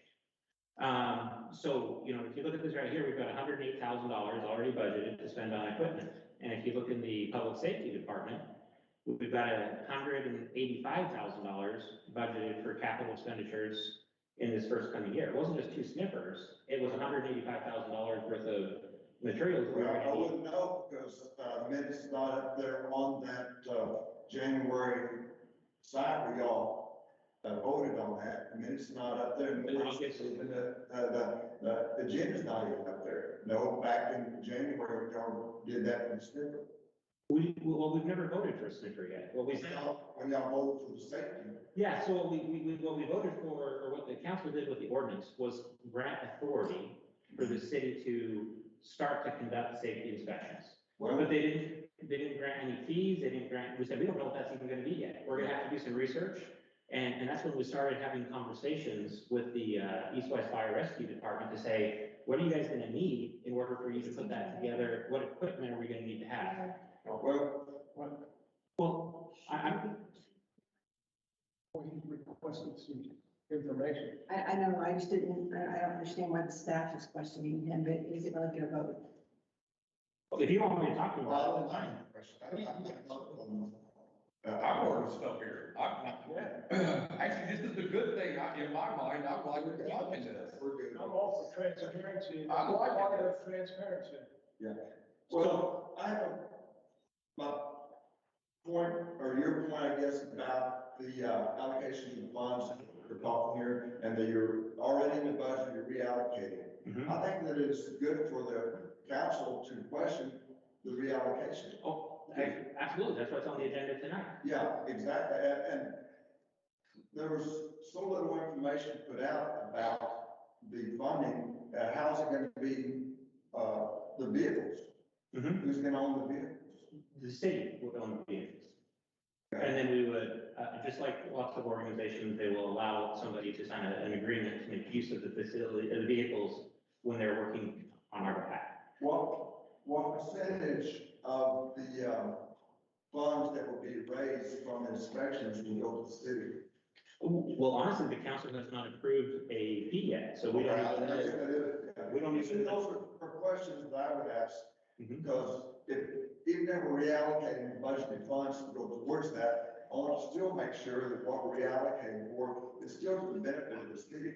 Oh, yeah, and there's another reason why when the council, this conversation, with West Fire Rescue, is they said, we have trucks that are breaking down on service calls right now. Like they're on the way to a fire and the truck breaks down. And so we started working with them to say, hey, we need to start to do these safety inspections. Would you guys be interested in doing that? And if we do, then those revenues that are being generated, you're carrying out services, we can use those dollars towards purchasing equipment that will be beneficial to the entire community overall, but they're also necessary for us to conduct those safety inspections. Okay, I'm gonna take Julie's position here. I'm gonna take Julie's position on this. This is actually very interesting. I'm loving this, Steve, just to be perfectly honest. Mayor, go ahead. If I can say one thing. Sure. I think this demonstrates that I can work with Ben, I can talk to Ben, but, I've never said that Ben was bad, and that he was,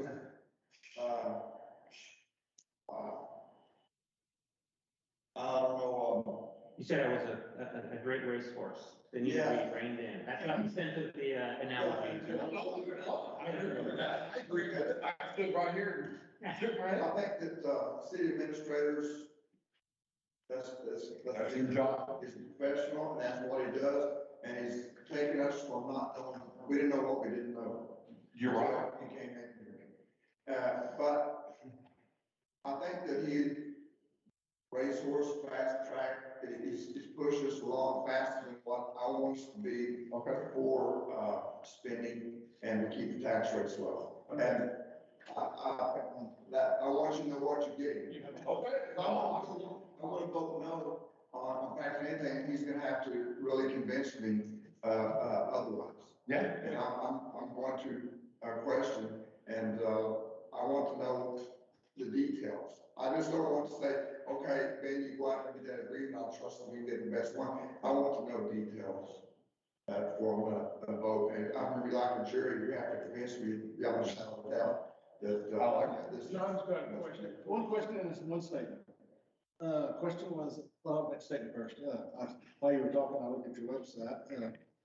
Maybe we should have had you doing our minutes all along because they're pretty damn good. For our meetings. I'm figuring that out real quick here too, so. And then the question is, what changed your mind in the 11th hour to?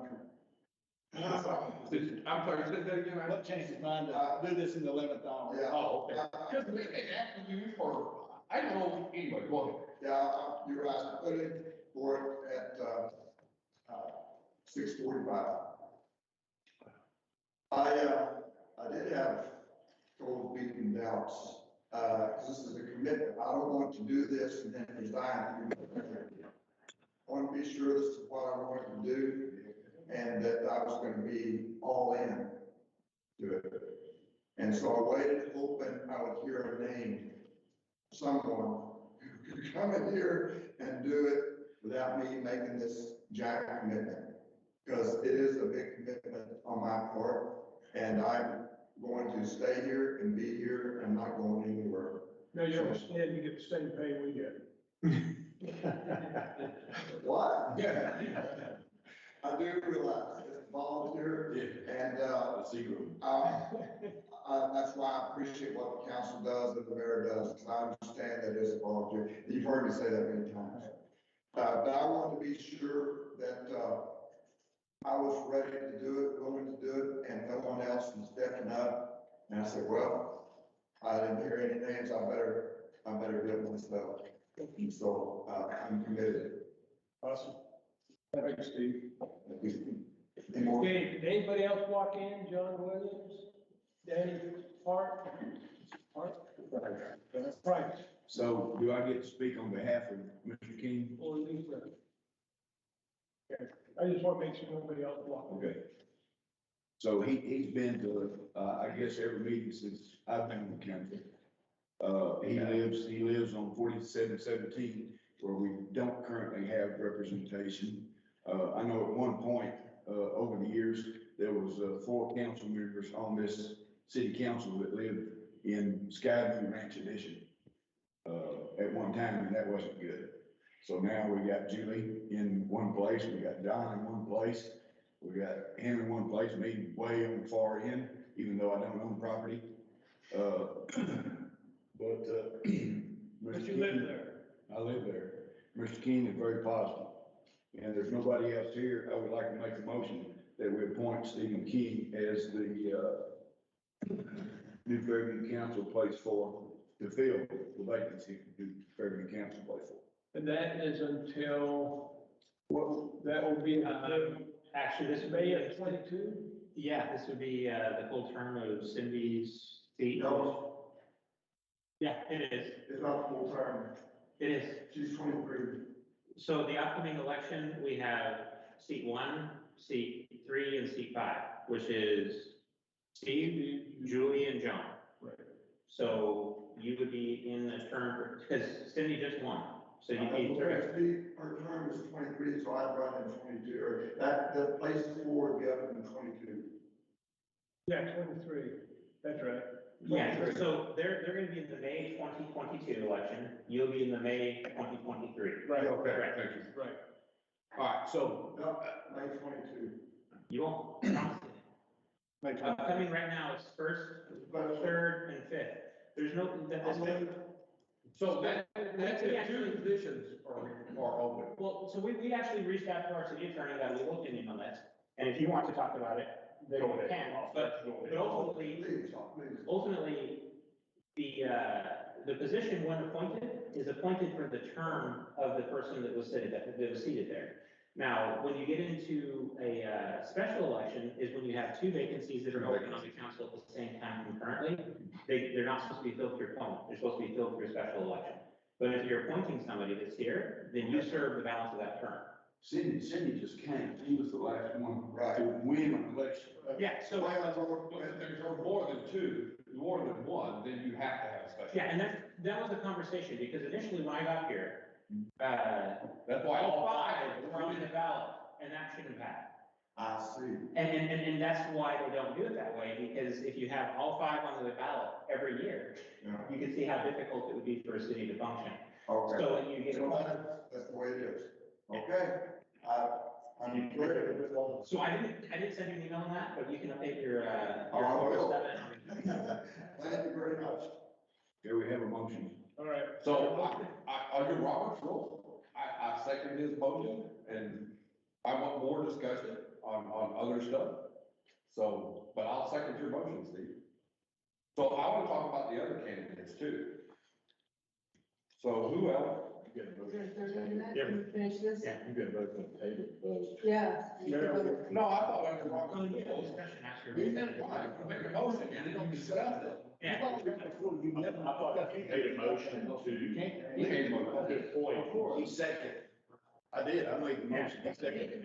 You can talk about him or you. No. No, I want to talk about the rest of them, but so, all right, don't second it, but under Robert's rule, you get to have open discussion after a second. Yes, motion second and discussion. But it's about the motion. By him. Oh, I'm sorry. Thank you, Mr. Larry, the lawyer. All right, so I did second. Sorry, Steve, I'll hold that back for a minute. I'll second. Please. There we go, we have a second. Let me ask you a question.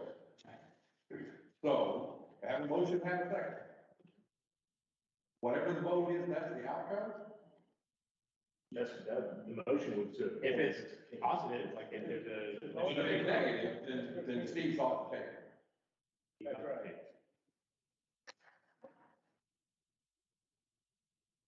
Do you know the other candidates? No, I don't know anything about these.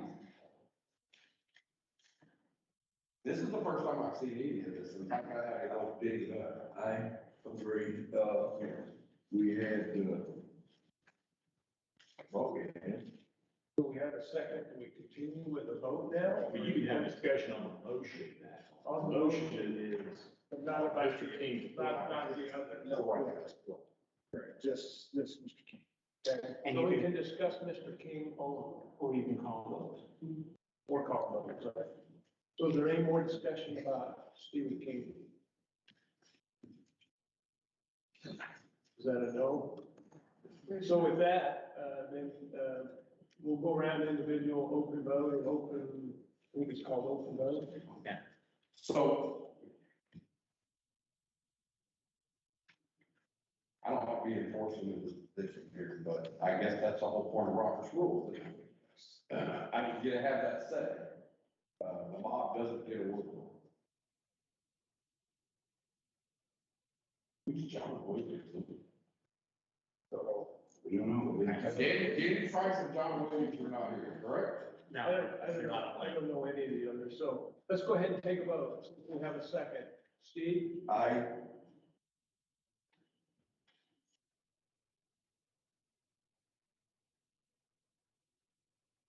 Take another vote. Take another vote. Julie? John? That's a lot. Aye. Oh, Okay. under protest, but I'll do that. All right, Steve? I think we could look at some others too, but. that would be unanimous, right? Next 2 years of your life. Yes. Thank you. Thank you. I can say that. Yeah, Mr. Mayor, Mr. Mayor. that would be unanimous, right? That is unanimous. Okay, thank you. Welcome, Mr. King. Thanks, sir. So there'll be training that's offered? We've now got 3, so we'll need to get your guys' schedules together. And Yeah, I'm still on that list, aren't I? Yeah, I've asked for dates, I haven't got anything back yet, so. And we'll get you sworn in here. Not tonight. All right, so where are we at? Next item. Hey, We're going back to A. Discuss, consider, and act on a resolution of the city of New Fairview, Texas, amending the 2021-22 budget to improve the audio visual equipment for virtual meetings in the council chamber. $45,000. Now, I will, I can give you my thoughts. Tonight it was horrible. I could not understand Jimmy at all. I don't see that we can get a system that we can really understand. I propose that citizens come to the city hall if they want to talk, so we can actually hear them and discuss with them, or at least hear them here in the building. I don't want to spend $45,000 to put soundproof material and improve the equipment. I don't think that it will add anything. I would rather have the citizens come down here and stand in front of us and state their piece. That's what I would rather see done. Even couldn't we just add more speakers, put one here, put one there, put one over there, instead of having them in the middle of the room? But I would still rather than come down here so that we Well, can get to certainly. know them, rather than having this ghost online that we can't see. Yeah, so we actually had a sound technician come in, they did the measurements, they looked at all this, they did measurements of the room. The problem that we have is all the hard surfaces, and so we get all of the reflection, and then it turns into reverberation, and so whatever mic we put in here, you're still gonna get that. The equipment that they recommend is basically a touch mic. You touch it, and it's live, and as soon as you let go, then it's at your mouth. And as soon as you let go of it, it's no longer taking anything, so you're not getting any of that reverberation or echoing that's occurring. These have technology and tries to reduce it and minimize it. But again, I would say, think back to, a year and a half ago, when we were trying to do these virtual meetings with what we had, the meeting ended at 50 minutes or 59 minutes and 59 seconds. They booted everybody off, the meeting was over. You couldn't hear the people that were having it. So we made strides in the right direction, but, and we can do additional. We actually, after we got this quote, we looked out and said, if we did this ourselves, if we went in and put in the sound panels along the roof, and then we put some acoustic paneling along the walls, we did our own labor, we bought it off of the supply houses for $2,500. We could put in the acoustics along the walls and in the ceiling, and it would probably cost us some money to rent a scissor lift to get it up to the ceiling so that we could do the installation. So there's some other things that we could make, but what I wanted you guys to see is, if we're gonna have somebody come in here and tell us, this is what we need to do to fix it and make it good quality, it's $45,000. I don't think, and I agree with what, a number of you told me when you saw this quote to begin with, I agree, this is not a good use of public dollars. But if you would like to see changes, if you would like to make some improvements, there's some iterative improvements that we could do along the way, which are substantially less than this. Could foam not be blown on top of the stuff we already have? I don't even, Fix it. yeah, I think, It is. yeah. You could buy the tiles, like you said, at $2,500, we can hang them up there. We did that at one of the dealerships I worked in our meeting room. We went we had a room like this and we just went between the lights and we built a box and put ceiling tiles in it and just dropped it from the ceiling. Like this room, you put maybe 3 10x10s in it and it made a world of difference. And And then like I it said, has- that's not that much money. Correct. It's substantially less than what this is, but it's still not going to make it's not sound room quality. It's not like you're gonna be listening to it on your radio or Spotify or anything of that. Well, the problem isn't with us hearing each other or them hearing us. It's only people who go on. And that's primarily due to the acoustics of this room. That's a function of the room. Yeah. So your ear and your brain can decipher the difference, but these microphones, they hear the reverb and the vibrations, and you've heard it a number of times through those speakers. I've been on both sides, man. It's horrible on this side to hear them, and it's horrible on the other side to hear them when you're online. But these are not two-way, are they? Aren't they just receiving? Yeah, they're two-way. Oh, they are? Camera Speakers and- have this thing. So obviously, I was not an acoustical expert when I designed this room. So it is closed out. Do what? It's your fault. It is. It's only my business, we sit down and. So it closed cell foam on the ceiling, and that makes a hard surface. If you put an open cell foam on the ceiling, your insulation qualities have gone down a lot, but the sound quality might have gone up a little more. So obviously, somebody's wanting labor at all. That's what they're quoting here. This is a turnkey package. We'll get you all this stuff. And for $45,000, obviously, we don't have $45,000 hard on that. Do we need all the equipment, input, output? digital signal processors and all that? Yeah, so if we're going, basically that's the mixer. They would drill holes, you'd end up with a mic that's wired to it. It would go to the input-output device, which would tie into our computer and broadcast it out. So you have to have a mixer, you have to have that input. Right, the digital signal processor. And you'd have 8 microphones hardwired to the counter. Installation, $2,100.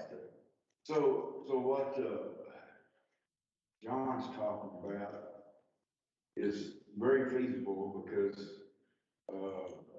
you can build the acoustic tile ceiling, and they're not very expensive. You could have somebody come in and put the grids and drop it down from the existing ceiling.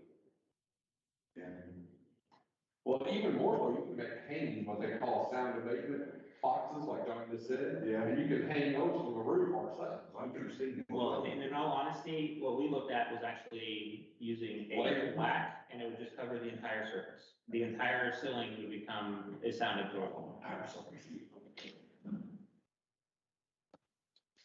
Everywhere you see black would have an absorption, and then we'd have some acoustic panels that. Forgive me if this turns all the lights off. Oh, there we go, much better. So can you just afford it between you were basically just gonna screw them to the. It's not true, it's just, it's here with ceramic glue. How long do you think that's gonna take until it falls on our heads? It's, well, I mean, it's the same stuff they use in sound rooms, and studios, all over, so. So the tiles aren't that expensive? It's like $200 a square foot, or $2 a square foot, depending upon how much you buy. And when we measured it out and put the distance, I think it was $1,700, that, you know, for the product. And then there was an additional cost for panels, acoustic panels on the wall. Okay.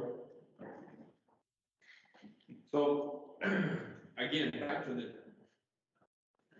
So $2,500 and we get Josh in here to put the ceiling up. Yeah. And it'd be $2,500 plus the scissors list. I don't know what the.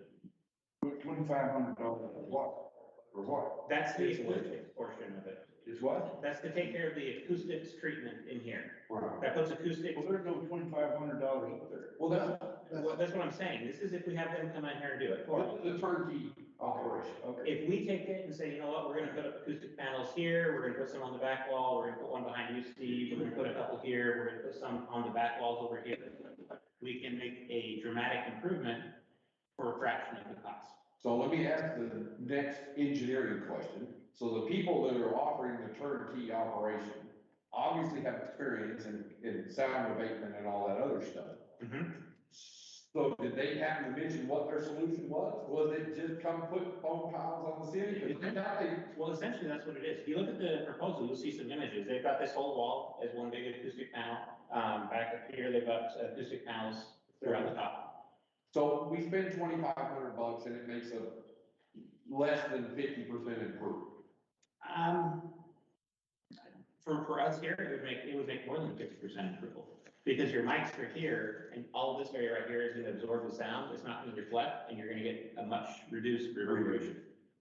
So do you think we could spend $2,600, and I'm asking your professional opinion, fixing the acoustics and keep the equipment we got? Yeah, these pieces of equipment actually are great from the standpoint. When you take this, you put it into another room where you don't have the same impacts, we've had no issue with them at all. So you don't think we need a digital signal processor, microphone, all that other stuff? We can always come back later on, and if we say, you know what, we need to make another step, we can do that and look at doing the installation ourselves. But that portion of it for the mics, it's substantially less than the acoustic treatment. You can spend all the money on the audio equipment you want until you fix the acoustics. Correct. Agreed. Yeah, I agree with that, John. Wholeheartedly. And again, this is the engineer in me. Acoustics is a very precise engineered thing. These people hopefully have that experience. We can make a stab at it, but what if we're not successful? How would we feel about that? It'll still be worth our $2,600. So I mean, you can't do any worse, let's put it that way. Do we know it's $2,600? well, we know how much it's gonna cost per square foot, and we did a calculation of the area, so we know what the numbers are there. And then we looked at putting panels on the walls as well. not contiguous or continuously, but having.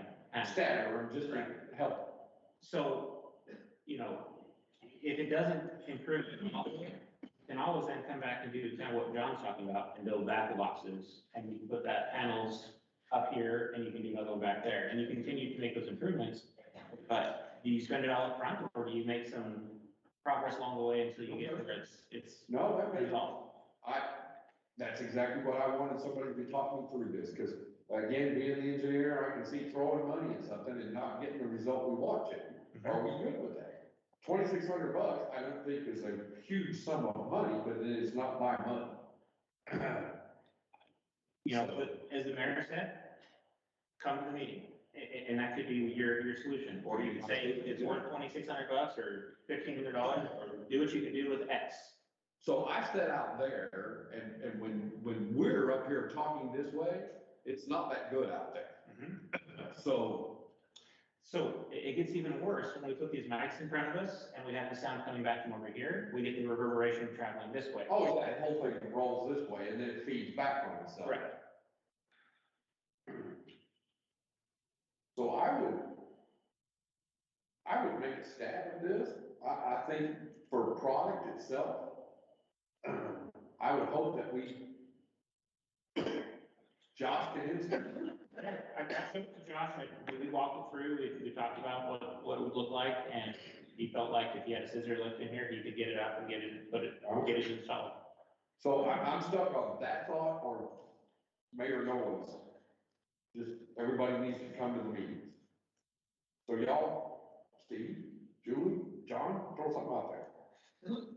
I think I'd like to see a hard number on what you talking about going. Yeah, I would support around $2,500, 26, but, again, it needs to be firm.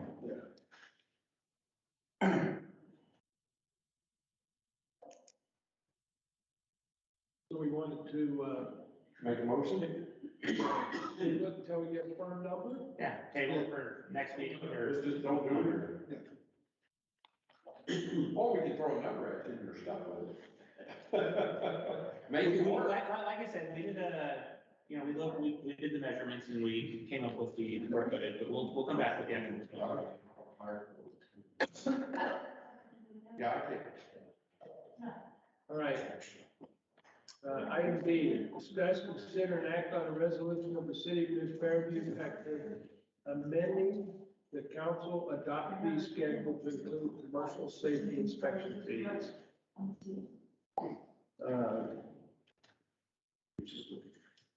So Ben has got some things he's put together on this, and I don't know, I made this discussion. Boy, Mayor, you didn't read it all.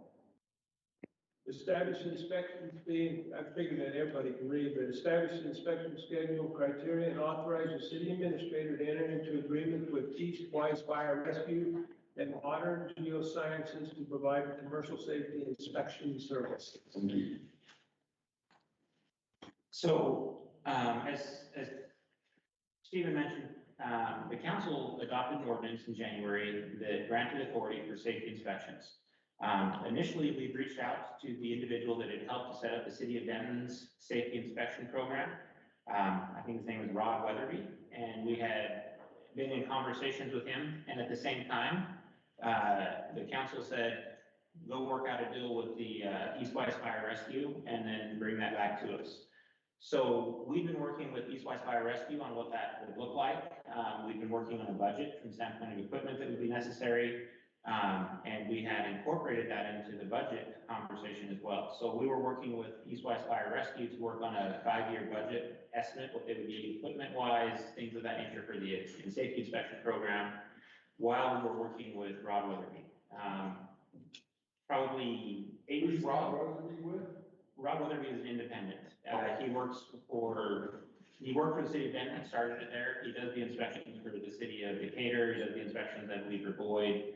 So he still works in this area. He does that. That's his business. That's his business. Okay. He, about 8 weeks ago, we were trying to finalize the arrangement that we had discussed for training of our Eastwise Fire Rescue, setting up the safety inspection schedule, quality checks to make sure that the training was implemented appropriately and that the inspections that the fire department was conducting were conducted in a consistent and in a good fashion. And ultimately, it came back where he said he did not feel comfortable and did not want to proceed moving forward. Rob Weatherby. Okay. So at He that time, didn't want to help us, is that correct, yeah. why? Well, he wanted a lot more money than what we initially talked about. So there's nobody in our fire department that has any expertise in these inspections, right? No, so honestly, there is no established criteria. There's no training or certification. There's nothing at all that is out there for doing these inspections. So I asked Salvador to reach out to some of the other cities. So he reached out to the current inspector at the city of Denton. He reached out to the city at Fort Worth, I believe, a couple other cities that have inspection programs in place. And he came back with the name of that company that we talked about, Modern Geosciences. Modern Geosciences works with the city of Denton right now. They work with a handful, well, they work with a number of other cities in the area on doing these gas well safety inspections. I sat down with him about 2.5, 3 weeks ago and basically just outlined what we were hoping to accomplish. We wanted to make sure that we're implementing a commercial safety inspection, which is inclusive of all commercial operations that could potentially pose a risk to public safety. So we've got 400 plus hydrocarbon wells in the city. We have about 12 commercial operations, and all of them would be combined into the safety inspection program. So this covers all business. This covers all business. How about the ETJ? That's what I was. It doesn't, We have no regulatory authority at the ETJ. Okay, wait, you said this covers all businesses? Correct. All commercial operations that potentially pose a threat to public health or safety. So how is a convenience store pose a threat to? Well, they make sure that their fire hydrant is charged. And so there's a fire and you get some type of a rush to the door. I mean, you've all heard about, they put equipment in front of ingress and egress points. They don't maintain things like that. I see these and, There's gonna be. that's a lot of money. Yeah, no. There's two different, so right now, this right here, what I'm showing you is the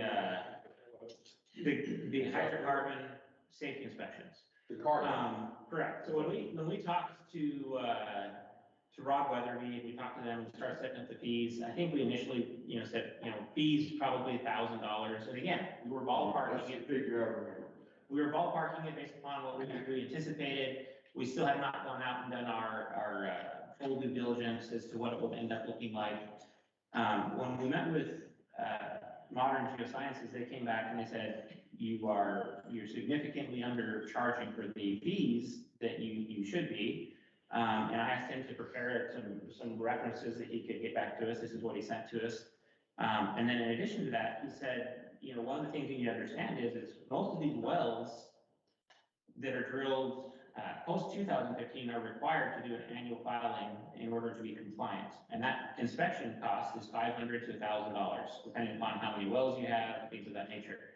He said the inspection that we conduct and do meets the requirements. So the cities that we do that with now, we complete the project, and we turn it over to the operator. That operator then can take that and submit it, and they are compliant with that requirement. So they don't have to do the inspection themselves, they just expect the city.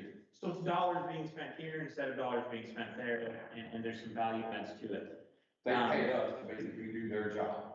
And ultimately, we get the opportunity to make sure that things are being maintained in an appropriate fashion, things are being taken care of. And, when he started with this, we were talking about one of the operators. We don't actually have any in the city limits, but we've got one that's in close proximity. They went out there to do a test. This was when the city of Denton was wanting to look at those inspections, and they found a significant leak, which required immediate intervention it was at risk of explosion. So, and this was in their test when they were trying to show the operators the value that was available by doing this. So this is the references, it's in the packet. You can see the links to the actual ordinances, what they're talking about, the 2750. It's $27.50, but then there's additional fees on top of that. That's their base. Flower mound is $42.50. Annual inspection fee, basically starts 1 year after it, combined well permit issued, and each year thereafter. So they charge, $4,200 a year for every gas well, whether it's on the same pad side or not. Arlington, $2,300, Bedford, $2,500, Mansfield, $2,250. So Kenneth Tran, Dr. Kenneth Tran is the individual that helped get me this information, said that he felt in your year one, based upon the types of wells that we have, the proximity that we have to current development, $2,000 is what he said he would recommend that the city consider for the inspection fee. It's a once a year inspection. Well, so what we would be doing is a once a year inspection where, let me jump into that a little bit here. So, I'll reverse. huh? And I will reverse. Correct. So we'd probably be coming back and looking at these wells, based upon overall performance of the operators. What does the well look like? Were there issues that needed to be resolved? Hold on for a second here. This is our packet. It's not loading for me. So Denton is really strict, they actually tried to pass an ordinance that stops fracking, and the state of Texas said you can't do that here. But, it didn't wasn't up there, so what does Denton charge? Do we use outdoors still here? Denton about the same price range. Everybody else? Yeah, they're not substantially different. Second. Did not load up for me. I asked him to kind of put together a presentation. I got it late, so I didn't get it included into the packet. But ultimately, he kind of goes through and talks about, what they do and where they work. 2,000 projects in Texas, Oklahoma, Louisiana. I can make this a little bigger for you. Okay, is Modern Geosciences, is that a contractor? Correct. And they would charge us a certain amount, and they get so much and we get so much. Yeah, so what we are working out, we're still working out on the deal points of it, but ultimately what we'd be looking at is in the first year, we would have them do an inspection of 100% of the wells in the city of New Fairview. I want to pull up this again. Taking some of the volunteer firemen with them? Correct. And so we've got a year of training of our volunteer fire department. And then in addition to that, we talked about how that would look is he would identify, we're going to go out and do these inspections on these wells. Let the fire department go out and do the inspection. And when they come out and do their inspection, then they can sit down and compare the results. And they can use it as teaching opportunities for the fire department to say, hey, you missed this, or you need to make sure that you do a better job of checking in these areas. But it gives us Side benefit too, the firemen get access to the wells and learn to deal with it and what the wells, how they function. Correct. And where their where their failure points might be. Absolutely. So there's some educational experience there. How to actually perform the inspection, how the reports are written up. Where you might find faults, Right. where the failure points of the system are. They would learn quite a bit of that stuff. Correct. And that was what we, where we were having struggles with our previous individual, Rod Weatherby. The fees that he was wanting to charge were just so exorbitant, we couldn't work. This is kind of an example of what the report would look like. Basically they're coming in, they're looking at it, what are the number of wells, the separators, equipment that's on the site, give you a description of what's going on, when the inspection event, when's it scheduled for the upcoming year. Pad site reports where they come out and they look at this checklist. This checklist is basically driven off of that statute from the EPA, and which has then been adopted by Texas. So this is that standard that all wells after 2015 have to meet. But there's it's currently on under discussion that they're going to make this applicable to all wells moving forward. So, what that looks like in the very near future is every well that's in New Fairview is going to have to do this inspection on an annual basis. So are these people, these well sites, well owners, are they paying the Texas Railroad Commission a fee every year? Well, in addition to this? No. You said something about the $400. Yeah, no, those are gonna be regulatory inspection costs, so you're required to provide a report from some type of a engineer or third party that says this operates safely. And they go out, and they contract that, and they pay that, and then they make that submission. This report meets the requirements for that submission. So they're not paying the fee to the Texas Railroad Commission, they're paying for a service and then getting those results, reports, and they're turning that in. They pay us, we provide the service. The cost is how much, I don't want to say profit, but how much goes to the city and how much goes to the. Right. So you're looking at this right here, they do near equipment inspections, that's when they're coming up right onto the equipment, and then they're looking to come back at the fence line, and they're looking at what the parts per million are, what types of gases are present. And they're coming back and giving you the norm rates and letting you know where they fall within those levels. I have an 11-year-old, we need to run that on, say. Oh, I'm sorry, that's gonna kill me. They also, in this first year, this is something. I'm sorry, like that. This is something we were kind of struggling with how we were gonna get it put together. We're implementing that Civic Gov software, which basically creates assets of all of these different inventory items within the city, roads, whatever it is that we have. In the first year, they create all of the GIS maps and all the layers for the city for all of these gas wells, including all the equipment, what needs to be inspected. And we're taking that and integrating it into that software solution. So when they go out there, they're gonna go out there with a phone or a tablet, and it's literally gonna be check, check, check, yes, this is passing, this needs to be worked on.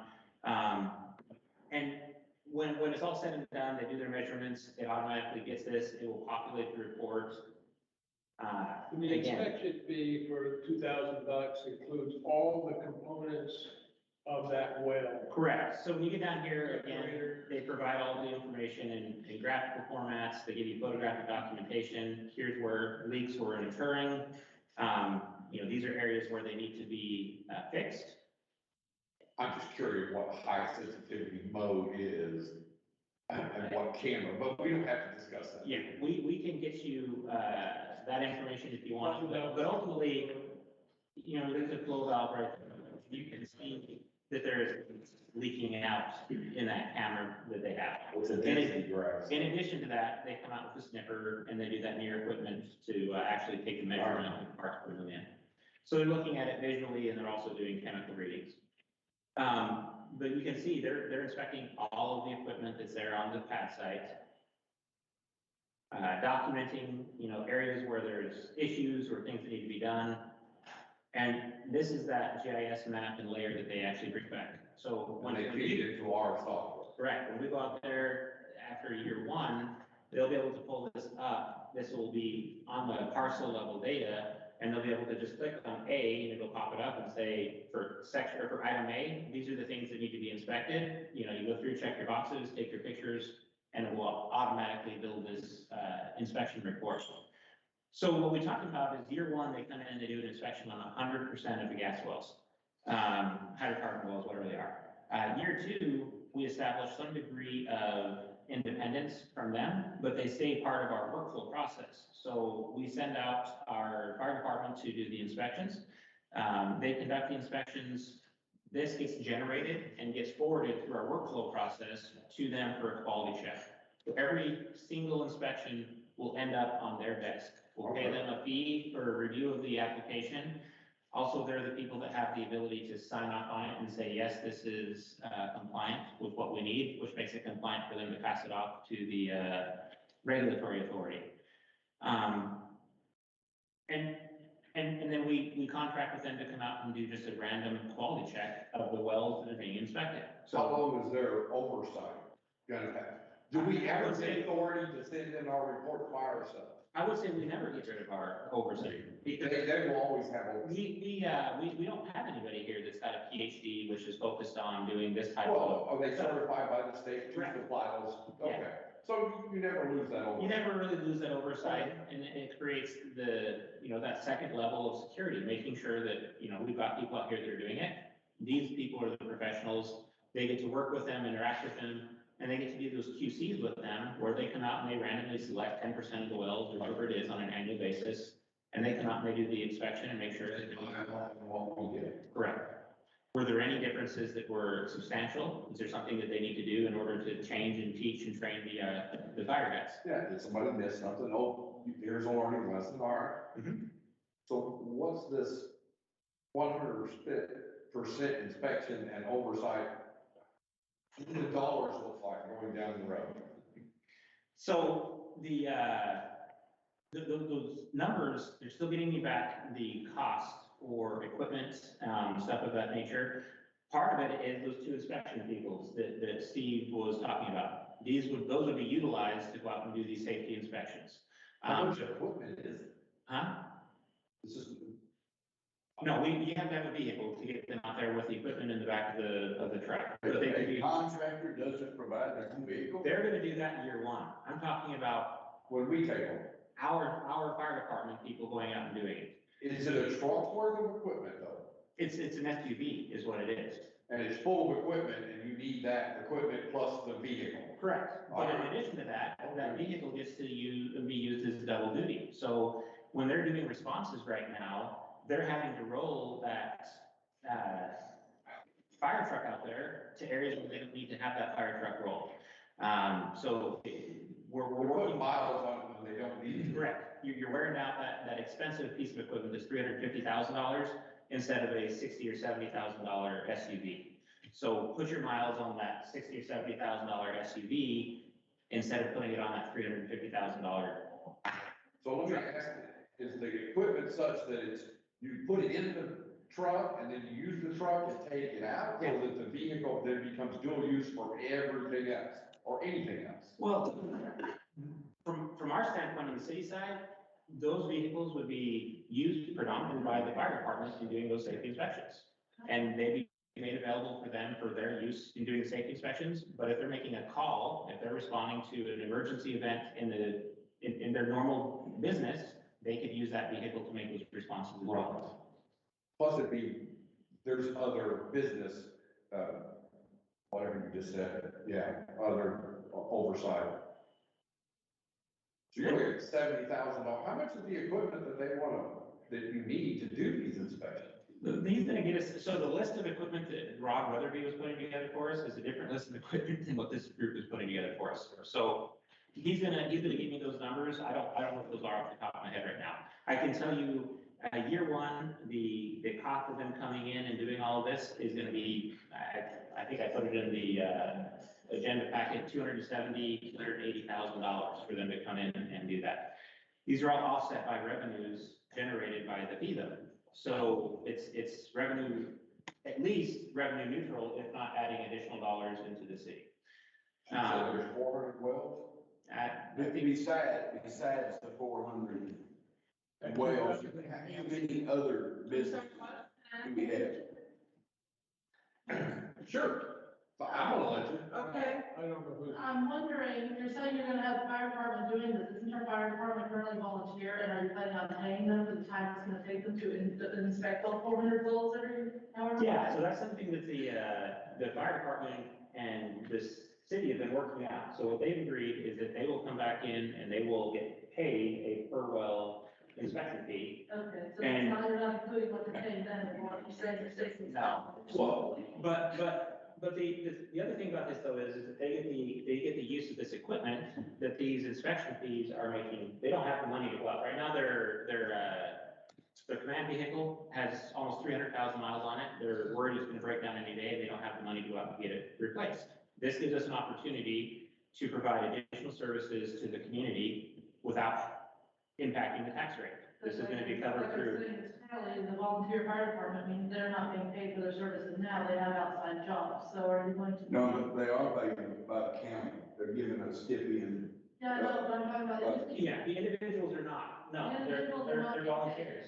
They're volunteers, Right. so they have jobs outside of being our fire department. Mhm. So are you going to have them? That's between the fire department and the individuals that are doing the inspection. So the fire department said, we want X number of dollars, and they said, we're gonna go use those dollars to do whatever. So they may pay it out of a stipend, which is what they talked to me about initially.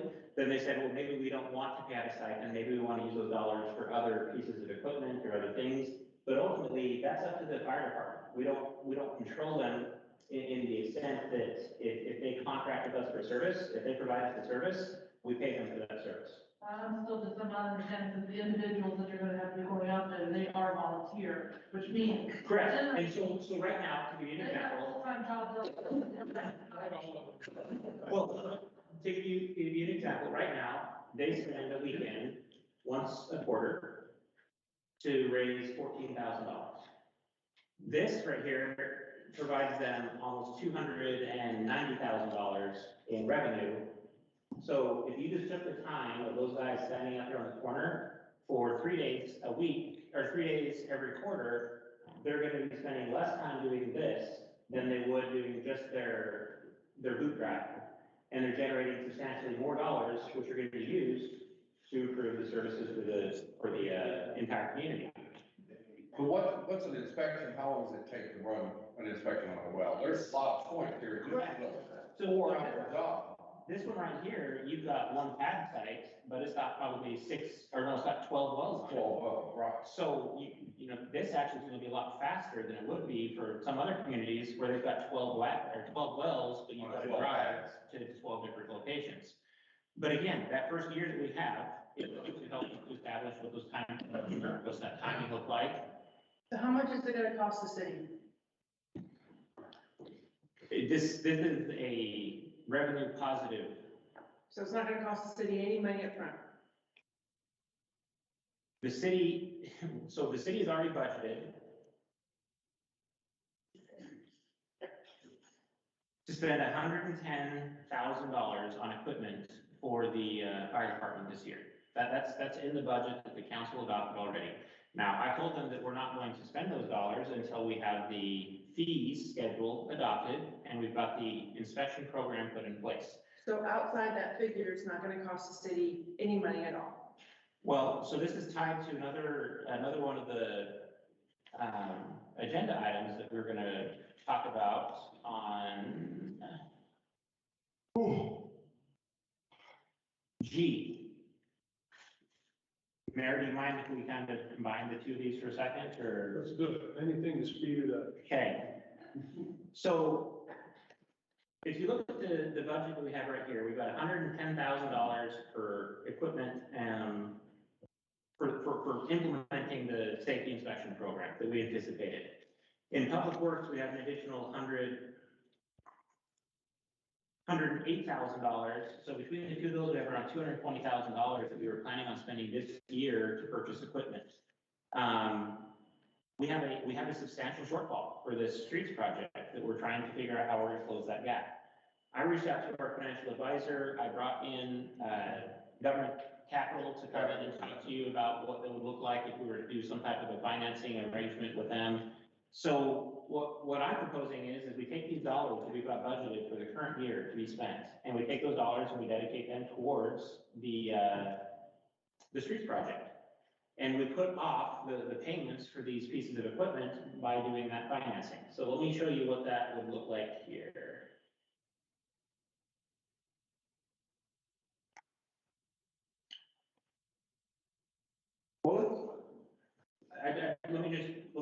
Okay. So right now, and then in addition to that, from the standpoint of the equipment that we're purchasing in the current capital project, there's about another $50,000 worth of seal coat that we'd be able to take on and do internally. We're already planning on doing it in order to maintain and mitigate streets right now. So we'd be adding taking some of that out of the project and putting it into our bucket instead of paying for it out of the. That would help shorten the shortfall. Correct. It helps to bridge that gap a little bit more. So that puts about $275,000 that we can spend towards the streets improvement project. What that looks like is in the current fiscal year, we don't have to pay anything. We get the equipment, we can make use of it, implement our program. There is no cost in the current fiscal year. In year one, we have a $35,000 payment. Now, the numbers that you're looking at here is based upon whether or not we do a 4-year, a 5-year, or a 6-year financing. If you do a 6-year financing, you're gonna be looking at paying $35,000 in year one, $35,000 in year two, and then $88,000 for the next 4 years. The total cost to the city, you know what, I think yeah. So the total cost, if you finance it over 4 years, is $33,000 in financing costs for $375,000 worth of equipment. But we don't have really any significant payment until the 3rd year. So what we're doing is we're looking at tying the cost of the money, the $169,000, to when we start to see the majority of our new tax base coming onto the rolls. So we've got the Fairview Meadows project that Larry and I are going to be working on to get the strategic partnership agreement in place, which is going to accelerate annexation of that project. So would it be possible to do this after, not before we get the additional tax increase? Well, I mean, we talked about not spending money. It is possible. Okay, we talked about not spending money we don't have and not spending money until we have it. So why don't we do this? Not, oh, we're gonna get this, let's wait till we get it and then do it. So Mark, you're shortfalling the streets improvement project by doing that. Because you're trying to shorten your shortfall, which we currently own, but this. So with money we don't have. Right. We don't have this money. Right, we don't. So, I'm sorry, go ahead. But Let them finish their discussion, Joe, if you just let them finish their discussion here. Okay, all right, okay, so I gotta ask, why are you putting G, which is talking about a hot box, a crack seal unit, a seal coat unit, trailer vehicles and safety inspection equipment with B? Because B is going to pay the majority of this cost through the additional fee revenue. So you're saying that the fees collected for the inspections. Pay for a significant portion of the cost of the borrow. So, and I'm a little confused because you're borrowing 275. Why are we borrowing? $375. Why are we borrowing anything? Well, hang on. Well, We're we don't have borrowing. to borrow anything. So you got 220, there you go, plus these inspection fees. Does that all funnel in there and cover all this? Can we not buy the chip and seal machine and lessen our street project shortfall? Potentially, I just know I know for right now, for a fact, this is what we have budgeted in our current fiscal year to spend on equipment. $220,000 plus about $50,000 in seal coats. So if we don't do it ourselves, then we're gonna pay that money out anyways into the streets project. So we can bring it into house and we can spend around 15 cents per square foot to do that work, or we can pay them about 60 cents per square foot. I would say 50, but 60 cents off. 50, 60 cents, whatever that number ends up looking like. So we're talking about making incremental savings by making a change in who's gonna be doing some of the work and where some of the dollars are being spent. Shifting costs of work performed to us instead of paying somebody else. All right, so let's back up. We got 400 wells about. Go back to B real Yeah, how many other businesses do we have besides wells? About 12. 12, so 412 times 2,000 is Well, 824,000. 824,000. So why can't we wait till, year 2 and not borrow money? Because you can't do the inspections without the equipment. You need the equipment and you stuff in order to be able to get your department out there for your year 1 to do. Just the equipment, how much does just the equipment to do the inspection cost, not seal coat units and? Yeah, what is the? Well, that's fine, we can pull up that, because I can buy the seal coat units already with dollars that are budgeted. Right, and We can do that, that's fine. right. So you're talking about around $70,000 per inspection vehicle. We need 2, so you got $140,000. Why two? Yeah, there you go. Because you're gonna have people out there inspecting 440 wells. Just do the numbers in your head. Now, that's true, you can't do one a day. Correct. You come up short, but. Okay, and so there's gotta be a percentage here. What percent does modern geosciences get what percent does East Wise Fire Rescue get, and what percent does the city of New Fairview get? So the modern geoscience, like I said, it's around $290,000, I believe, for year one. The Eastwise Fire Rescue is getting paid $30 per inspection, so I don't, 400 times 30 Yeah. and 120,000. $120,000.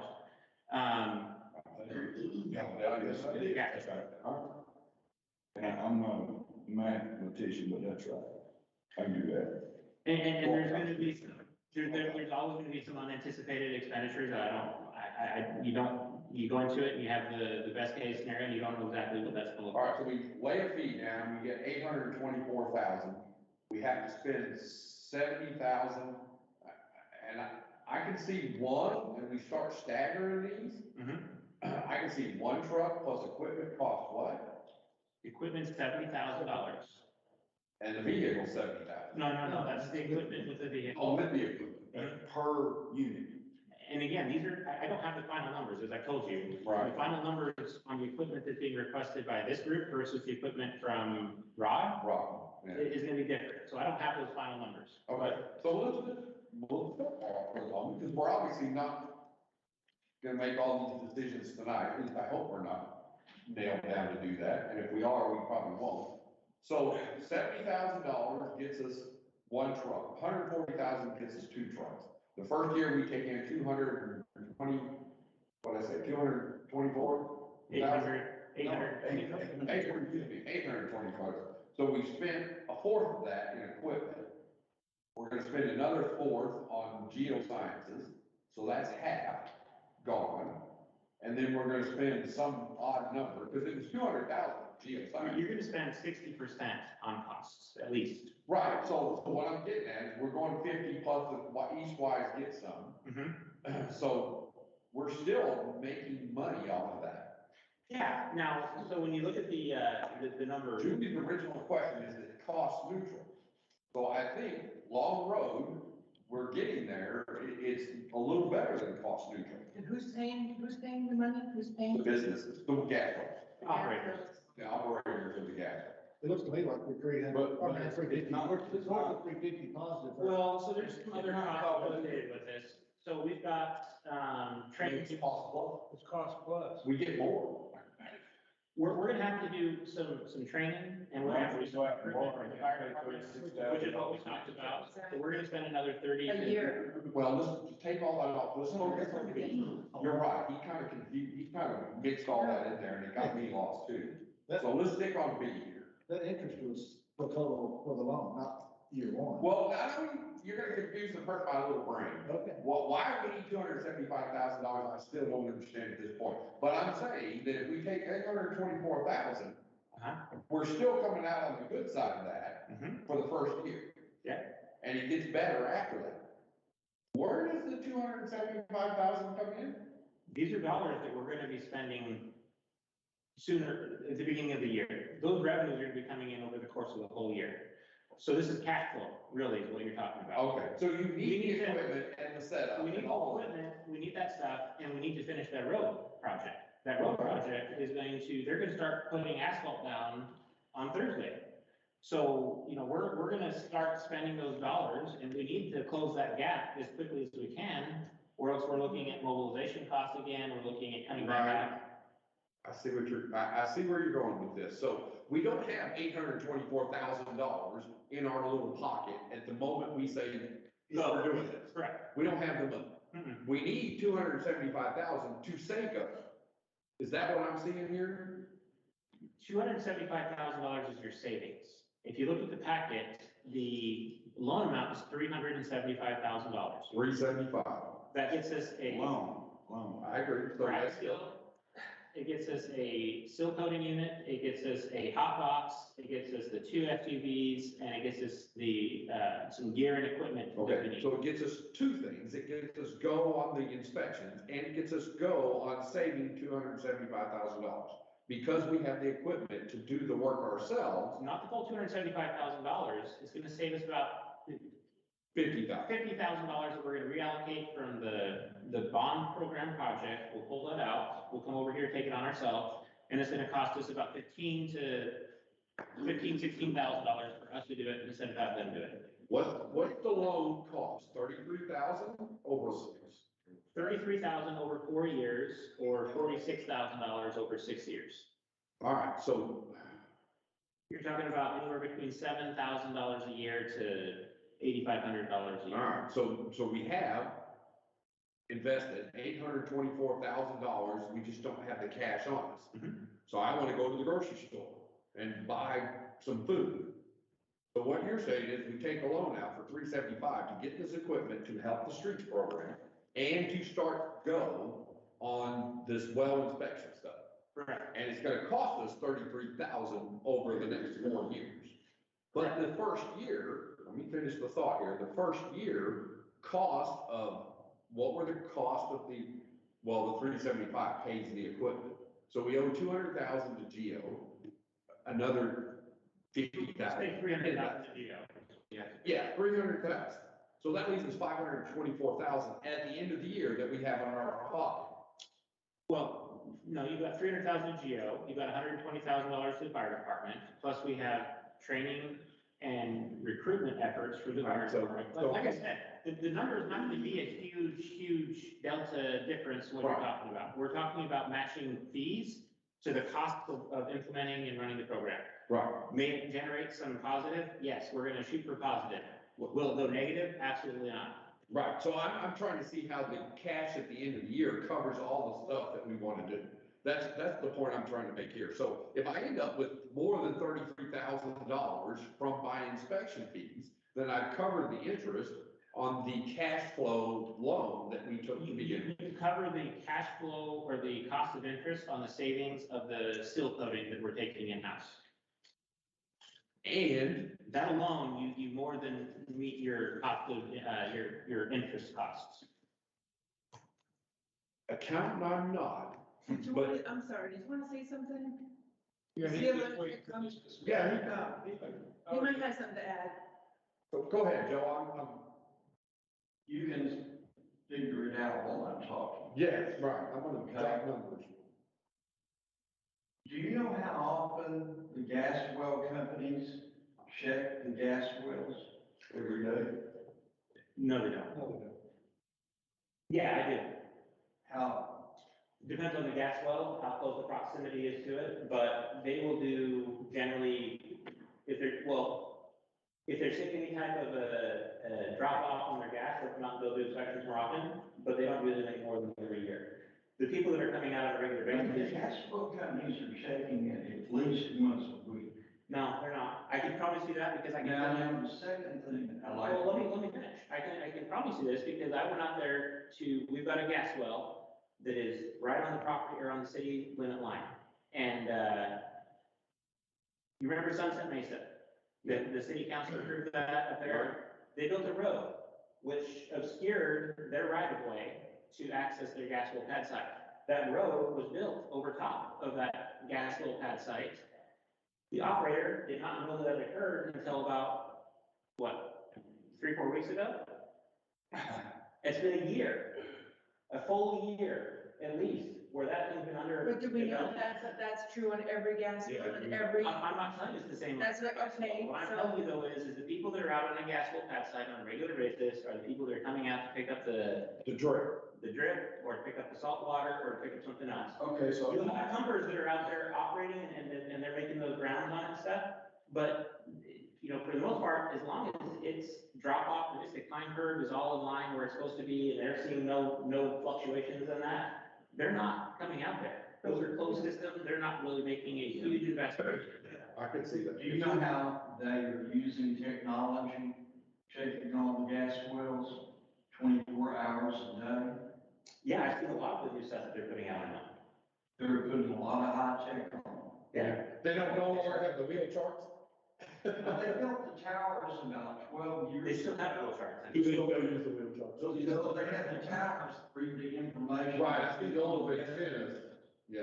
Yep. Joe, there's a tank battery, 800 feet away from my house, and there is a white pickup truck every single day there. So what's he doing? And not having. Every day I'm home, he's there. The one by my house, he gets information from the laptop, he never gets out of the truck. Now, the one on the other side of me, where it's not close to the house, maybe monthly they go to it. But the one that's close to the house, there is somebody that drives up. Joe, you had a point with bringing up that. What was your Okay, the DA, the Texas Railroad, the attorneys, the gas companies are checked on what they're doing. And he worked a lot with Chance Wilson over at Denton, correct, Larry? Chance, listen, not Rob Elderby. Devin, he said he attended about 50 meetings over there at the city council with you. They have not come to an agreement with the city. I talked to Chance today, and he said they have not come to an agreement with the city on payment or anything on this. And the next question is, will they take you to court saying you're charging too much in your agreement with the gas company? In other words, there are a lot of questions that need to be answered before you go out and get a loan, sounds like to me. And then, that's enough. So, yeah, Okay, so, thank you, Joe. so, go ahead, I'm sorry. I mean, is that the only company that we can go with, or are there other options? Say that again. Or is the You're company? talking about the GEO's time. Yeah. The only company. When we conduct it, most cities do it internally to themselves, and they'll Right. contract out to a company like this for quality checks or Because- for training type purposes. But, you know, Ben had it done internally, that was Rod Weatherby.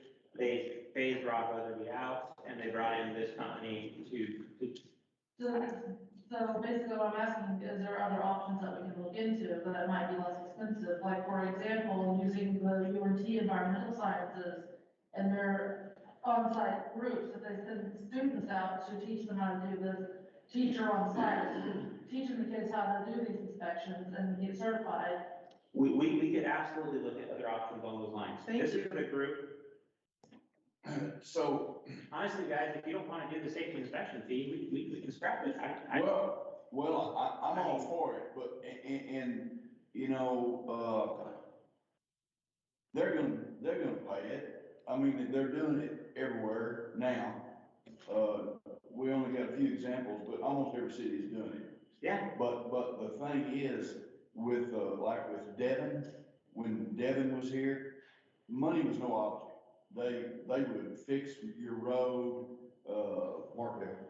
I gotta think Markdale. they did all that. They would paint your cattle guards, put down, herbicide, insecticide, whatever you want. Devon would do it. But this new company, what's the name? GCR, what's the name? BKV. They won't even fix a pothole. Well, there's $10 difference in gas. There's a reason. Per BTU? Yeah, well, and Devin was making a ton of money. Yeah. You saying natural gas is down? No, it is from when Devin had it. Oh, really? It's up now. But it's up now, yeah. That's why you're seeing all of that. All the fracking. BKV, I have seen do absolutely nothing, no road repair, and I know that because there's an oil field road that was right in front of my house, and they have not fixed one road, they've done no herbicide, no insecticide, no painting, nothing. So they may protest, Yeah, but, and then we're stuck with the bill. how much does it cost? We don't have to do it all, just the equipment. What was it? Just the equipment? The two trucks? The two trucks, about $140,000. Okay, so why don't, if we're gonna do anything, why don't we buy the trucks and then wait 1 year, and we have a whole lot of money that we can use and not have to borrow and pay $36,000 a year. So That's an option. Yeah, that's. I mean, anything's an option. And what else are they gonna use the trucks for? You were saying besides checking wells a few days a week? Well, when they make responses and They're they're gonna using check it every day. They work, they have jobs, they can't do this every day. well, there'll be inspections that are occurring on the car. Several of the fire department guys are retired. They get plenty of time. But that's, And they're off on separate days. Yeah. I'm sure they organize it somehow, that there's one of these guys here every day. So they're gonna use these trucks to check wells and then go to responses like. Correct. So they, Like the way they're they're gonna using use it is like a putting fire these truck? things. Yeah, Squad car. It's for mostly for medical. medical events, that's what I was saying. Oh, you don't have to run that expensive truck out there. You run a squad car. Yeah, when there's a fender bender. We have one in the other fire department, where the squad car's got a lot of miles, 300,000 miles. But there is not one for this end, so we end up having a truck everywhere we go, which is expensive to drive. So, okay, so initial fee is 140,000, and how much the geo services for the first year? Around $300,000. I just keep writing numbers down. And then, of course, the East Wise gets 120. But that's, if we wait a year, that's gonna come off 824,000. I just think we can wait. I don't think about spending this kind of money right now with everything we're going through. It's my opinion. So there's 560 plus throw in another 10%. So 600,000 to make this all happen the first year. You're gonna end up with $824,000 at the end of the year. So where are we gonna finance the 2 trucks? The $140,000. Is that part of this right here? I don't understand your question. So- What we talked about this is a cash flow thing. You don't have $800,000 to begin with. Right, that's what I'm saying. Over the whole time frame. What we're saying is we need the equipment up front. Right. And we're gonna be doing the street stuff anyways. So do we want to take those $275,000 and close the gap to try and get the streets project made closer to being whole? Right. If we do that, and we finance the purchase of this equipment, we have a $35,000 payment next year and a $35,000 payment the following year. The savings that we have by bringing in the maintenance portion of the loan covers the cost of the interest that we'd be paying. Okay. So if we do nothing except for just finance the equipment, do the stuff, we save the interest cost by us bringing it from them and us Doing the work ourselves on the streets. So, yeah, on the interest cost portion of it. In addition to that, timing the payments to when we're gonna have the tax rate available, which is what they've been talking about out here. Spend the dollars when you're getting those dollars that are there. But again, if we wanna put it off, you can put it off. It's just understand, you don't collect those revenues this year. Well, so, right. We do if we buy trucks and put them to work. They come in, I don't think, You gotta have the money. do they pay per well? We show up, we give them the report, they We're pay. gonna inspect the well, and then we're going to complete the report, we're gonna send them an invoice. So a month after you do the work, you'll see money for that well. Now, obviously, before all this occurs, there is a contract with the well company. No, there's not any, so when we And recommend, we want to make sure that We've those had inspections are coming. yes, and they're very well, that the inspections are coming. We've had conversations, we tried to work out a deal where we said, hey, we'll stagger this over a certain year, timeframe. They came back and said, okay, yeah, let's do that, but we don't want to pay what you would be willing to agree to do that. And I said, well, if that's not what you guys want to do, then we'll take it back to the council. And we won't worry about doing a staggered year implementation. We'll just figure out what the fee's gonna be, and then since that time frame, we've had a change in the program, and we'll continue that conversation. But ultimately, this is the, well within the city's ability, and you can see what they're already paying. Are they gonna fight with us over it? They're not gonna be happy. Nobody likes to get, regulated, but is it something that council wants to do? That's ultimately, and honestly, if you say no, it's off my shoulder, and I'm fine with that too. So my concern here, again, I think it needs to be, I don't have a problem with the inspection fees, but you're gonna have $140,000 investment. Does that come out of the current budget? That comes out of the $375,000, of which we already have. If we don't take a loan? If you don't take the loan, we don't have the money in the budget to buy the equipment and to still do the streets project that we need to do. So what if we wait until we have the money to buy it, so we don't have to get loans and pay interest fees like most people would want to do? So what if we wait? Totally possible to do it. You're delaying the revenues that are gonna be coming in. Right. You don't fix them, you don't. And you don't get to close the gap on fixing the road. You don't fix the roads or the equipment.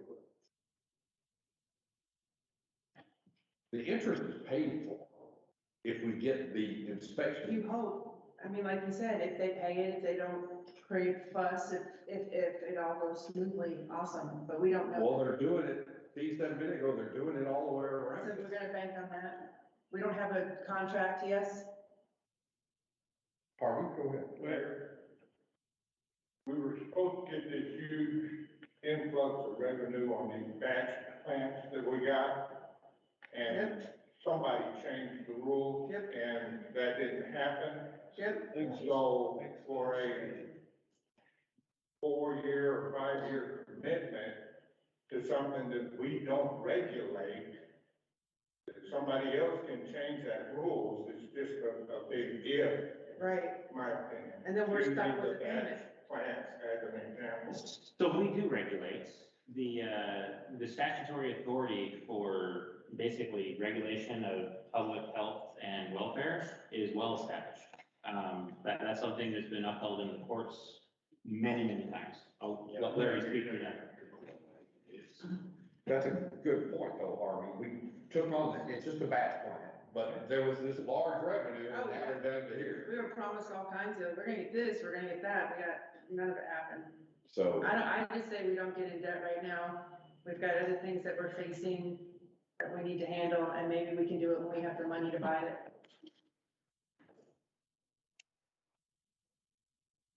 so if this all hinges, you're saying B Well, I'm and saying C are kind of tied together. B pays a large portion of G's debt service costs, but, you know, we'll go do the street stuff because we need the street stuff. We're making that $3 million, $4 million investment. We need to maintain the streets and make sure that we're not. So the budgeted funds, you're gonna go ahead and buy the street improvement equipment. Yeah, if we decide to not go down this path to try and free up those dollars to put towards closing the gap on that project, we'll go forward with the plan we had previously. This was taking existing dollars to try and create leverage so that we could get the streets project gap closed Right. and still meet the requirements that we need. It has more debt for the city. $33,000, yeah. It is. That's just. That's interest, that's what, Potential for more income. We hope. which- Well, that's why I was asking the question, if there's some kind of contract or something. I mean, is there some Do regulation? you know what we have to sign? wait a minute, that's a good question. Is there a Do contract? we just vote on it, and all of a sudden they owe us $2,000 if we show up? It's just like when you drive down the road, do you vote on whether or not you get a ticket? Yeah, I don't drive fast. Exactly. That's fine, but if you are in violation or if they determine that they're going to regulate, you pay an annual inspection fee on your vehicle. Yes. Those are all well-established guidelines. You can see here, these have been being paid by, in all honesty, when I talked to Chance, I said, Chance, you guys should have known this was coming down the pipeline. You've been paying it in all the other cities and communities where you guys are operating. You got off lucky because they didn't have anybody over here that knew what they should be doing. That's the reality of the situation. And the city has oversight on health and safety. Yeah. So all we gotta do is pass an ordinance, you owe us $2,000 every time we show up. No, we have to define it and we have to show what we are doing. Well, And we have to give them credit. Once a year, not every time you show up. Well, each well once a year, but there's 400 of them, so we're gonna show up every day somewhere. And then every time they rework one, we're gonna go back and recheck it, test it again. Well, yeah. I don't care if we checked it 2 months ago. And in all honesty, we're probably not gonna charge them for that ratio. How long does each inspection take? Honestly, I don't know what that's gonna be. That's gonna be part of the training and it's gonna depend upon how, Who collects the money? the state collects the money. So you send them bills each. Every well that they do, we send them a bill. And a report. I just think it's a good idea to have the money first. You need the equipment to get the money. So if you guys wanna put off until we get the equipment, so you guys have $140,000 extra lying around, then we can. Well, we we're can do gonna, that. like Steve was saying, we're gonna get tax base, we're gonna get projects coming in, we are eventually going to make money, right? I mean, we're going to. Cities never make money, The city's coming, promise you. So just to give you guys a frame of reference. will never pay the bills. To give you a frame of reference, if you don't have an average price point of a home that's pushing $200, $250 a square foot, it doesn't cover the cost of services for a normal city. Now, out here where we don't offer police and fire, you can drive that cost down. But, you know, the idea that rooftops, residential development pays for services of cities, it just isn't gonna work. Now, if you guys want to move down that path, but remember, we talked about this, when we did the streets program, we said it's $3 million to fix what we had identified as the primary major issues. We still have 2,000 feet of Pioneer Road that we have to figure out what we're gonna do with. We're gonna do a partnership with the county on 4717. We own South County Line Road, all that concrete, all the stuff that's on there, we own that now. Maintenance, upkeep, all the stuff that's going along with that. Dove Hollow to the end of that road, that's ours. Judge Lane, that's ours. Going up South County, all of that's the city's responsibility. None of those were identified or put onto the improvement plan that we have for the streets. There is literally millions of dollars of unknown streets projects that the city council has not even seen. So why get more debt right now? Because if we do this, it generates additional revenue and it gives us additional equipment so that we can take on some of the costs of fixing and maintaining those streets at a reduced rate. 15 cents per. Well, like the mayor was saying, is there contracts, or we know for sure there's not gonna be like what happened with the batch plant? I mean, we know for sure it'll happen.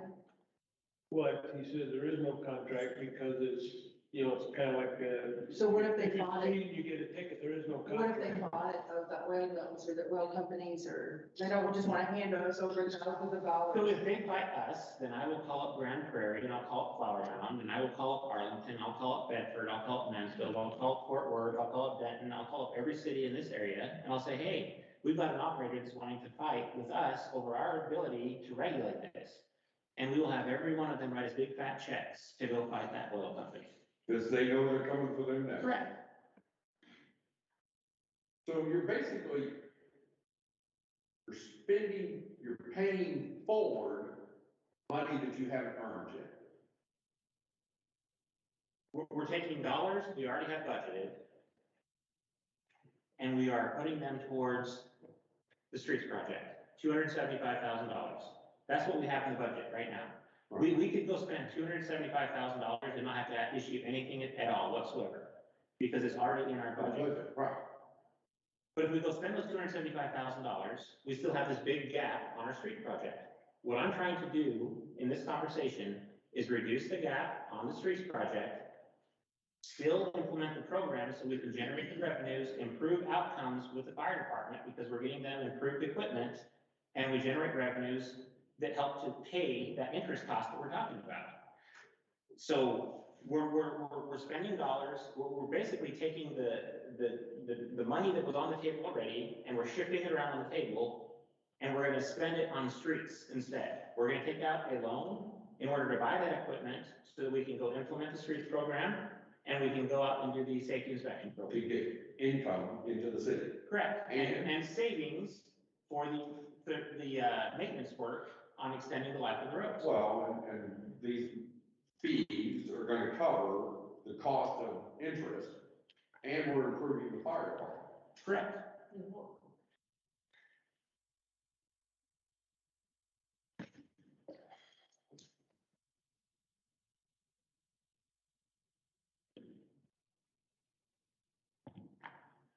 Guys, we've discussed this for almost an hour. Honestly, We're just going over and over and over, and either we're not understanding, because we're asking some of the same questions over and over and over. I mean, do we need, what more do we need to move forward and act on this, to either not allow it or to go forward? Are we voting, or what's the process? Well, So it's on the, it's on the agenda. We don't have to do anything. We don't have to do anything, but there, is there gonna be a motion to move forward with this, or to not, or to table till you get more information? I don't think we need more information, I just, The way I look at it, we have 275,000 budget this year. So you're gonna do that again next year for equipment. You're never gonna take that money out. So that money there is gonna pay for this. Plus, if anybody would owe me 300,000 for $30,000 over 4 years, I think I'd take it. I'm like, well, I have an idea. How about if we, instead of making this big decision while we're still lacking the seat, why don't we table it until we have a full council and then do it? Or we can, same thing, do nothing. Right, let's wait, let's table it, wait, do nothing, and then when he's sworn in and he's here, then we have more voices, more opinions, more votes, and then we can move forward with such a big decision. So Would that be okay? I would, be okay with putting it on the next agenda. Yeah, let's do it. Just leave it, just leave it alone. Yeah, so like, I would request, something I would request from the city administrator, how this funding, how this is working. It's almost like a timeline, but it's a funding line. well. And then it'll give you time to do that, I waiting think it's until, very clear what being, how being explained. I think it's yeah, very it's clear. clear. I have a problem, putting the city in debt. You know, I voted against the bond project and I voted against spending all the money on the culverts down Hilltop. I'm not ever gonna vote for borrowing money. So let's table it until Mr. King's with us. So we don't need a motion to take, do we, Larry? Yes, we do. I'm not a motion to take, table Then this. the mayor can table it, or there needs to be a motion? You said you can table it. I'm willing to table. Now you have homework, Mr. King. So that's B and G, right? I think so, they both. They're kind of tied together, right? Yeah. Okay. Can't do G without, you don't even G. I see it, it's creative financing, but I'm sorry, my people brain is just Well, it's catching on. not that it's 11 o'clock at night. or- Eh, Right. It's 12. 12:30, about 12:30 in the morning. Well, Did we make this motion, or are we done with this motion? We're done. the mayor already tabled it, that's all. We don't need a motion. So this one, again, this is something that the council requested, Julie Berger and Scott Johnson both requested that we get a quote from SGR for interim services and the executive search. We reached out to them. The interim services are $70 per hour. They also require to cover the cost of travel and housing. Oh my God. They can work virtually, which reduces the travel and housing cost. The executive search is $24,900. It's 15 weeks until a qualified candidate will be identified for an interview. The last 5 placements that they've had for a city secretary, the median rate of pay was $64.50 an hour, and their maximum rate of pay was $69. He let me know in an email just before we put this together that they have received search requests for 6 city secretaries in the last week. 6 other cities are looking right now. So this may be a completely stupid question, but is there other ways that we can find a city secretary? Are we looking on Indeed? Are we looking on other things that don't cost us much money? Are we advertising? I think I asked this last month. What are we doing to Indeed find? isn't very cheap. I've hired many people through Indeed. It still costs you, about 20% of their salary. It's only free for you to put your resume out Are there. we doing anything else are we ads? I mean, are we doing anything else? I'm doing what the council had directed me to. Okay, do. so this, and I think I sent this comment to you, that Ben sent us a email that in Wise County, in the last so many months, there had been 5 city secretaries that lost their job for one reason or another. So that's 5. That's correct. Right. Are we reaching out? Are we advertising? Well, so one of the 5 you're talking about, she left her position in Rome to go to Hazlitt. The one in Bridgeport left under questionable circumstances. In where? Bridgeport. The one in Aurora left under Yeah. questionable circumstances. Yeah. The one in New Fairview left under questionable circumstances. I mean, if you guys want to go dip your fishing hooks in that pool, then yeah, we can go reach out to them. Well, We can train the people we have on staff already. I'm sorry? We can train the people we have on staff already.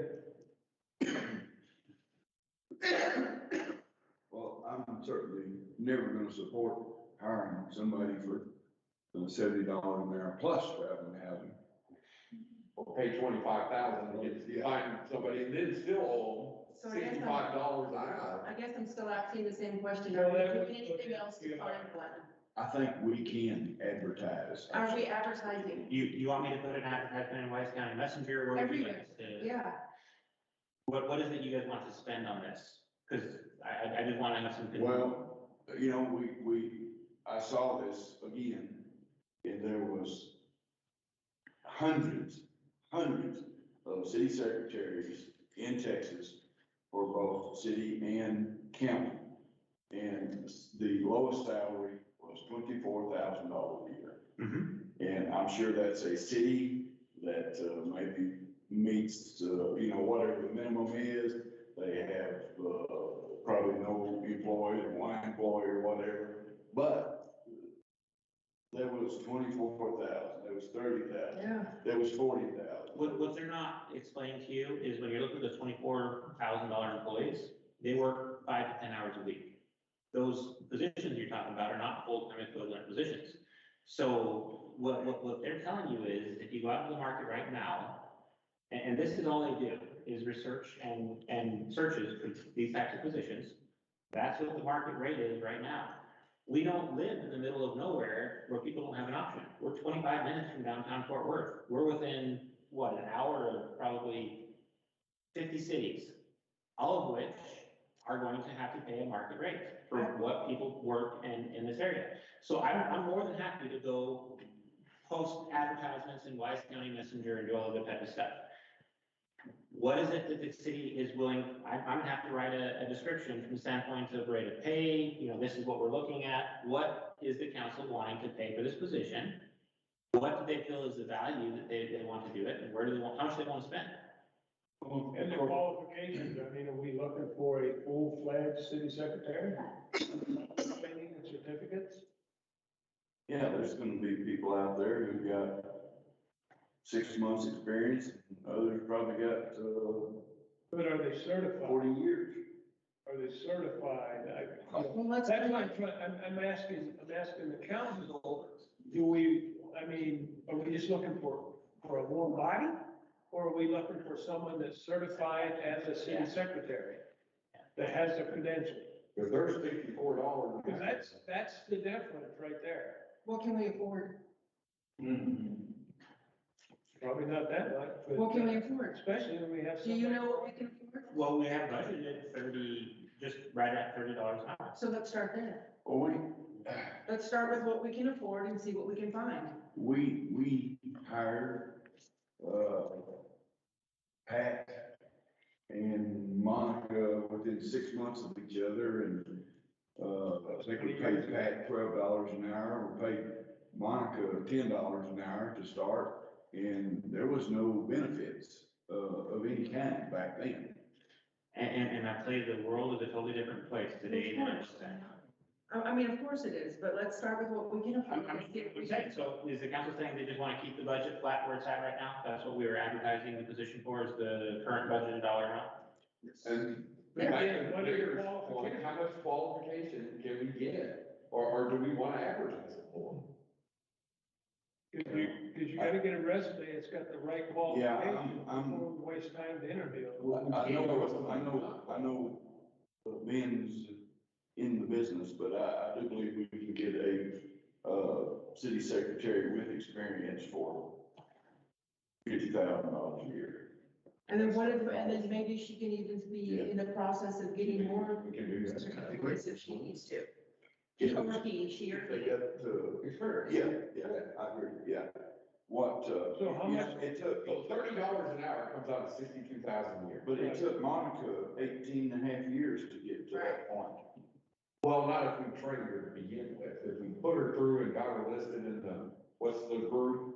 If this is the rate of pay, and we go with somebody and we train them, and in 2 years, they get their certification requirements, they've got the experience, you're gonna be recruiting for somebody else in 2 years. Yeah, for sure.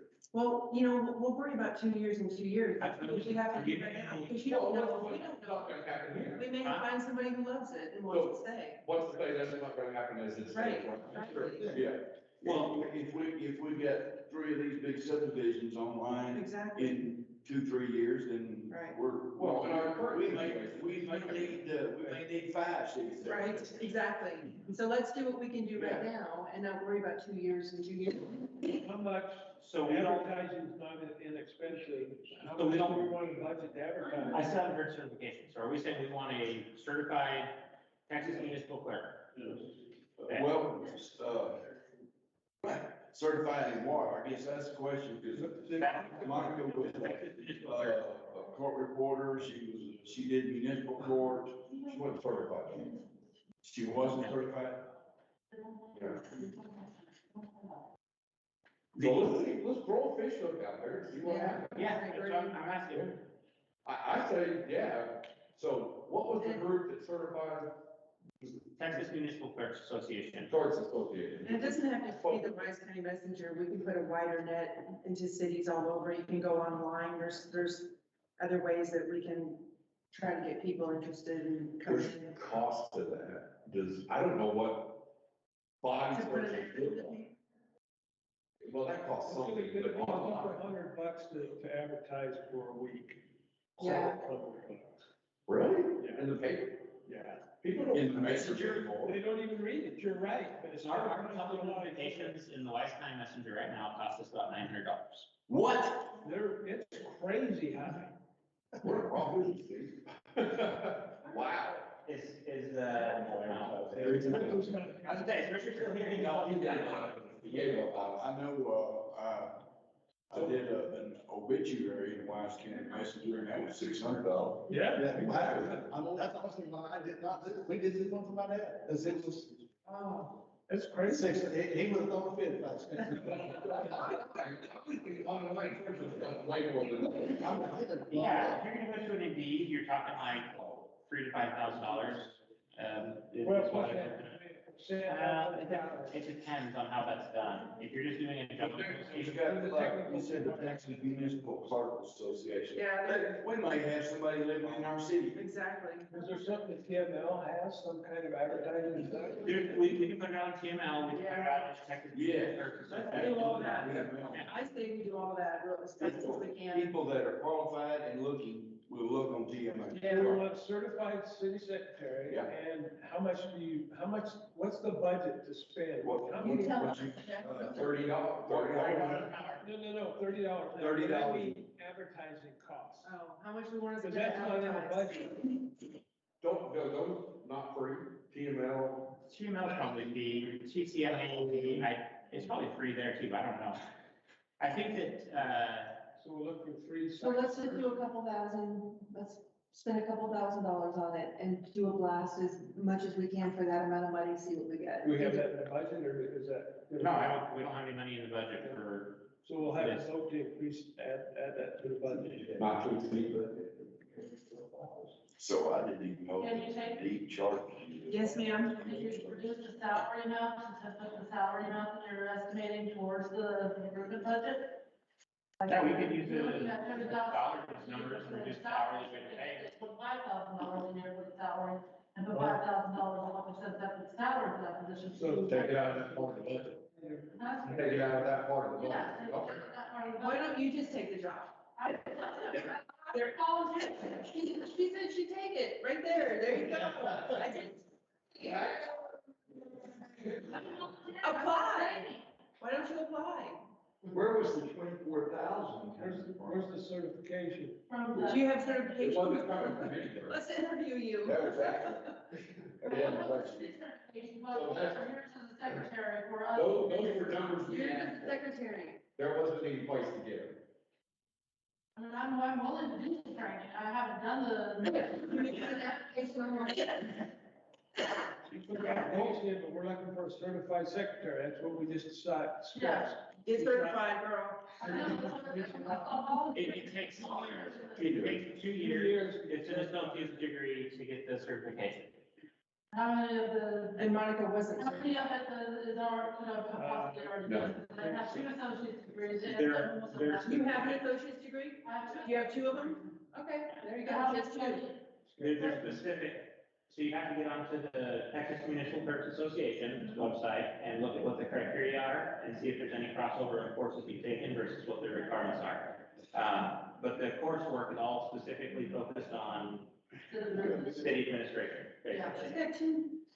I've got an associate in marketing. But it has to be, the coursework has to be. I almost have bachelor of history, I almost have bachelor of geography. She almost has a bachelor. Oh my God, you guys, come on. Well, then, We're not Fort Worth. we did full course. Work, so. We just decided, we just agreed on one. We wanted to say. Okay, Midnight. so we're good on that one then. We have. Do we have a motion? We need to at least do the last item, the. Yeah, let's do a motion. Do we have a motion? There's a motion that? Do we have to do a motion on that? Then, No, I will, I'll incorporate it in and we will come back. I'll make notes of this in the minutes. So we're and gonna I'll table consider that it as a minute. one, come back. Are you comfortable with that? Yeah, we'll just consider this as a meeting. right? Canvassing the election. Yeah, canvassing the election. You guys, saw the results, Wise County, Denton County, Proposition A, basically it was 76.6 against, 23.4 for. That was for the, creation of the municipal development district and the, imposition of the sales tax in the ETJ and city limits for that purpose. Since we're on this, I think I can ask questions about this. How come the MPD, it was not advertised? How come we didn't blast that out and say, hey, this is money into the city for nothing? I didn't even know it was on the ballot until I walked in and voted. And so we did, we did an initial, email out and we did some, information on public, or social media. And right when we started that is when we had a whole bunch of other crap at the fan and this got pushed onto the back burner. Because that would have been a windfall for the city, and I don't think anybody knew that. Well, I mean, honestly, we had 2 council members that voted for the election, put it on the ballot, and then they went out and actively campaigned to vote no. So I don't think it would have made any difference. Okay, all right. Again, Proposition B, which was extending Free the, money, I'm not sure how that does it. we had another one that refused to complete the CDBG survey for $350,000 and told everybody not to do that too. So I mean. Are we voting on something? Yeah, basically, this is just canvassing the election. If you guys saw what the results are, these are the results. 37 for, 121 against for Proposition A, 16 for, and 76 against for Proposition B. I make a motion, we accept item agenda D. A second. All in favor? Aye. That was unanimous. This last one is the one that was tabled from October 18th. And we spent a fair amount of time discussing it on a number of different items, different agendas over the last 2 months, probably. Let me pull up the,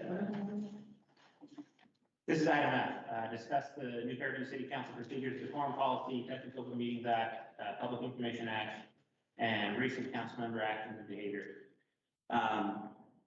So this item right here has been on the agenda multiple times for, like I said, the last probably 8 weeks. As we were working through with the audits and the district attorney's investigation, Texas Ranger investigation, what was happening with that.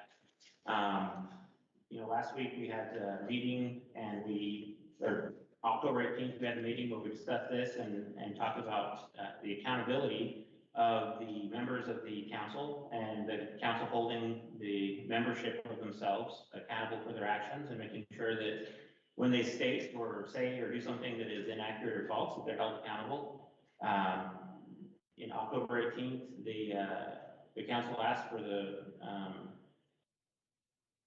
written apology from members of the council that had published false I information. have a quick question, excuse me, but here in this section 1-190, we're talking about litigation.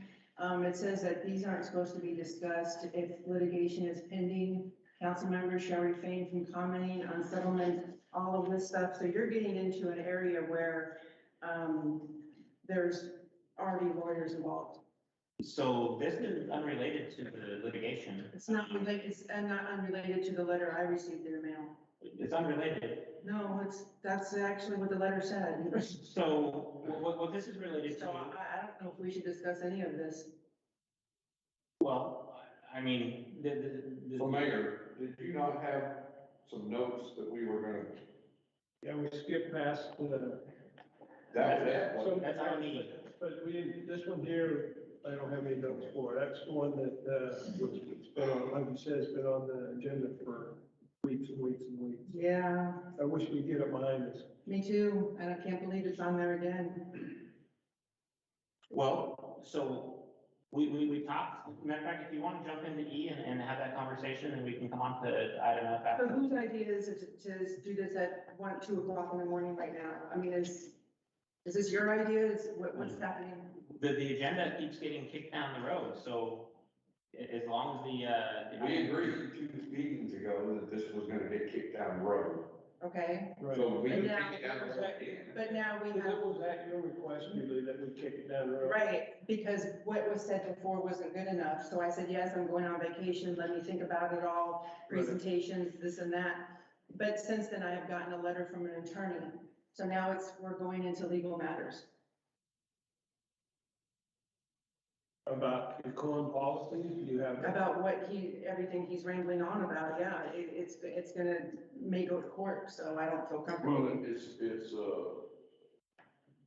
I guess it's part of decorum, as we discussed in executive session, but decorum has to be, two-way, it can't be one way, Right, and Yeah, I don't think anybody disagrees with that. I mean, Core is 2 ways. So the decorum and the procedures policy basically says that the city council is gonna hold the people accountable here for their actions and their behavior. And it says specifically that they're gonna follow the law. It says that they're going to treat the staff and the community with respect. And it says that they're going to uphold these rules and amongst themselves.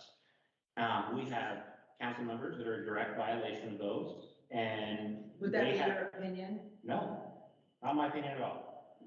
Because some people are entitled to their opinions and what they say and do. So your And if your opinion, opinion doesn't agree with their opinion, doesn't necessarily make it, that's absolutely correct. So that's why we went out and we had an auditor come in and look at this. So the statements that were made by Mr. Meisner, made by yourself, about illegal activities that were occurring at City Hall, those are not opinions, those are statement of fact. no, not if somebody's saying their Well, opinion. potential. Plus about people who work here also. I mean, Which is Statements were which made. is a lawsuit. We're not talking about that. well, I'm not bringing anything up, I'm just saying statements were made. You just said it's somebody that we can't talk about that. We're being sued. So what I'm gonna be asking the council for, No, we're being sued by one person. And correct, you're bringing that person up. No, I'm not. I was not pointing at that person at all. You just did. Well, I'm talking about people who are in the office right now. He's threatening to sue me, him, and private citizens. I've requested that the false information that was spread by the council members be retracted, and that they write a written retraction of those statements. I do not believe that, or we're gonna see what the next steps are. Which is So- from a lawyer. So Julie, let me ask you a I question. have to ask you, but so it is from a lawyer, is that not right? Yeah, it is from a lawyer. And so it's threatening, so if it's gonna take that escalation, we can't talk about So it what did the here. letter say? It said, retract your false statements so that it doesn't get elevated, correct? So if you From the retract, attorney. It wasn't from you, it was from a lawyer. if you retract your false statements, then it doesn't get elevated. Well, like I said in the last meeting, that I shouldn't have reposted stuff some stuff that was said, and that wasn't good enough. You Julie, wanted. it wasn't reposting. You were actively posting and you were actively deleting them. Absolutely, I did delete posts. So you are absolutely acknowledging. I apologize for deleting posts. So what I'm asking for myself, because this impacts my ability to get a job. I don't agree with that. Well, That's your opinion.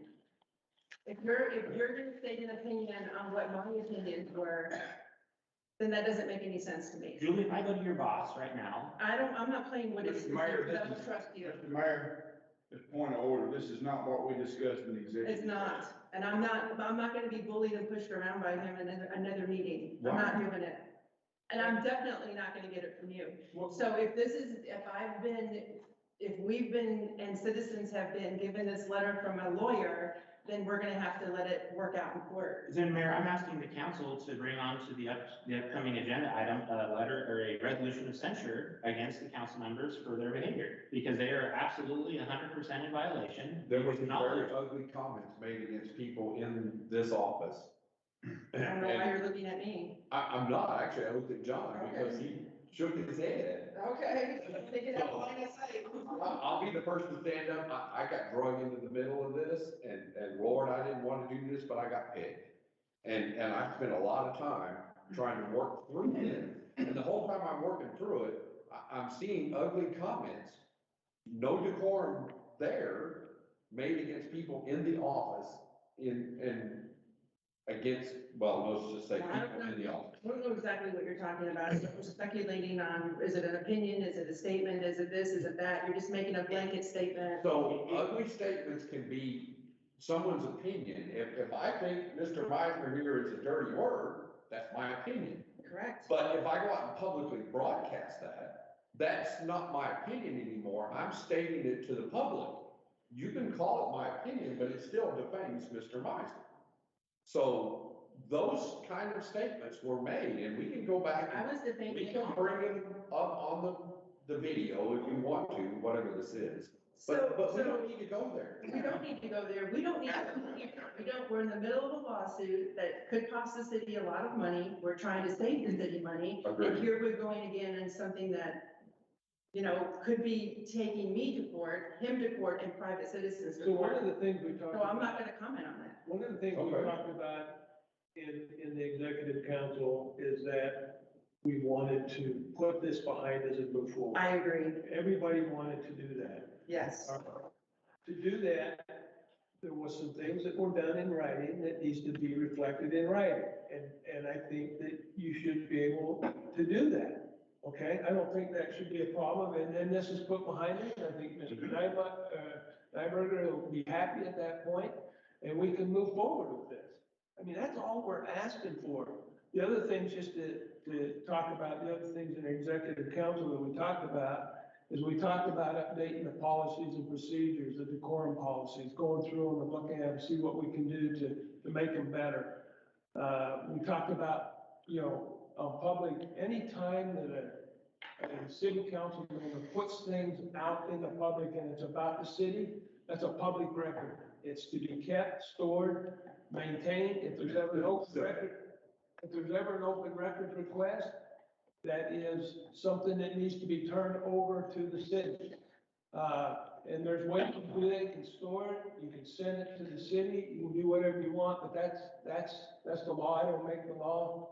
But that's one of the things that we need to do, and we talked about that in there, and I think everybody understood that that's what needs to happen. We talked about Ben's performance, and talked about measures, things to measure his performance. Some thought he'd done a good job, some said he wasn't. Talked about his communication to the public and how we can better get more information to the public. And we do more, continue to do more discussion on that to work through that process as well. But we talked about getting rid of Ben or keeping Ben, and it was split. There's a lot of people who want to keep him because he offers a lot of good resources to the city, and there was some that don't like what he's doing. So those are the things that we discussed. And Pardon? Or how he's doing. Or how he's doing. And those were the things that we discussed. I mean, is there anything I missed, you think? Those are the things that I had written down. No, I think you covered it. So bottom line, we all want to move forward, I agree, I do too. but we can't ignore where we came from. We have to make a change. We have to admit that. Everybody wants to fix it, everybody wants to go on, like my granddad used to say, everybody wants to be a cowboy, just down to the cowboy shit. Nobody wants to do deform. They want it, but nobody wants to put out there to do it. Right. Or, as Mike Tyson said, you know, everybody has a plan until you get punched in the nose. Yeah. So with that, that's where, I think that's coming from, and that's the item F. If we can get the written apologies, and put it in the file, and we're gonna. Well, like the lawyer said, and like the TML lawyer said, in the middle of the lawsuit, there's nothing gonna be put in writing until this is all over with. So you understand that we will not be moving forward, this will have to come back on the agenda. You know, again. it's up to you. You can No, put it's whatever you want not on the me, agenda. It's your show to run, so whatever you want on the agenda will be on the agenda. So Julie, it's kind of disingenuous of you because when you started here, you sent me an email that you were incensed by the behavior of Joe Max Wilson. I'm not gonna and go Steve through all Eisner. this with you because you're making statements right now that we don't have proof of everything that was said, why it was said, when it was said, and you're just gonna We have throw us. the whole email chain. And why are we can doing share this? it with anybody. Because it's disingenuous if So you you just try. wanna argue in front of the city longer? No, I I'm actually saying, have a printout right here of what you said. Okay. And I really don't need to read it because you know what you said. Okay, And you were very adamant that we censor. that was a totally different situation. No, they broke the Open Meetings Act. And why? Okay, let's go through it then. I'm gonna have to use the restroom and then I'll come back and we'll go through it all, line by line. You can read it. He'll say what happened, I'll say what happened. We'll stay here for 3 more hours and dissect it. No problem. Not me, I'm not. Let's bring it all out then. Yeah, we'll go way back to that.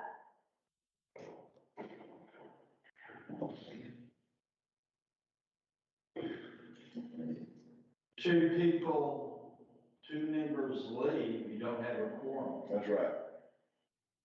Just bring it up, man. We're not gonna let it go till it gets blood. in addition to that, the council adopted a change to the quorum policy. If a member leaves before the end of the meeting, then they are counted absent for the full meeting. And if they miss 3 meetings, they are removed from the seat. But if they don't vote for that, it won't be in the quorum. So it's already in the decorum policy. Then maybe y'all need to vote, to have that out of there. There you go. We have some new members since that was done this year. I don't have to get up in the morning. I do, I gotta be here at 5. John, you might as well go down and turn the key and open the door. All I just think that We can put this up and throw it back on there as and just bring the resolution. in the I next just hate to meeting. do it again and again and again. It's just, we're never getting it done. I mean, do we really want to do this again? The next one is the resolution that the council considers the resolution. And all the resolution is going to do is going to outline what the circumstances were and what the behavior of the question that was.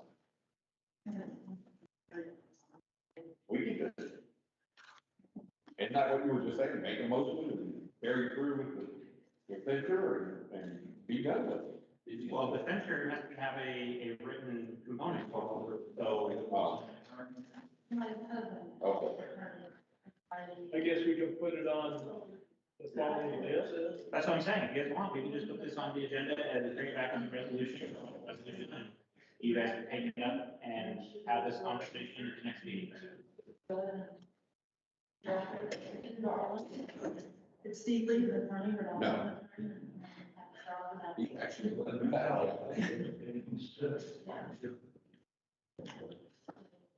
While you were absent for states, if you leave before the end of the meeting, then you're counted absent. I texted you left, I didn't know if you left. Well, I informed you that that statement was made. You have a lot of experience. I didn't know that information till just then. What's that? About the decorum policy. Something about if you leave before you're counted absent or, Okay, so I'd like to have that put on the next agenda. How about you? what's that, which part? The part about council members leaving and being counted as absent for the whole meeting. Let's do it. There you go, Mr. Mayor. That's 2 members. Okay.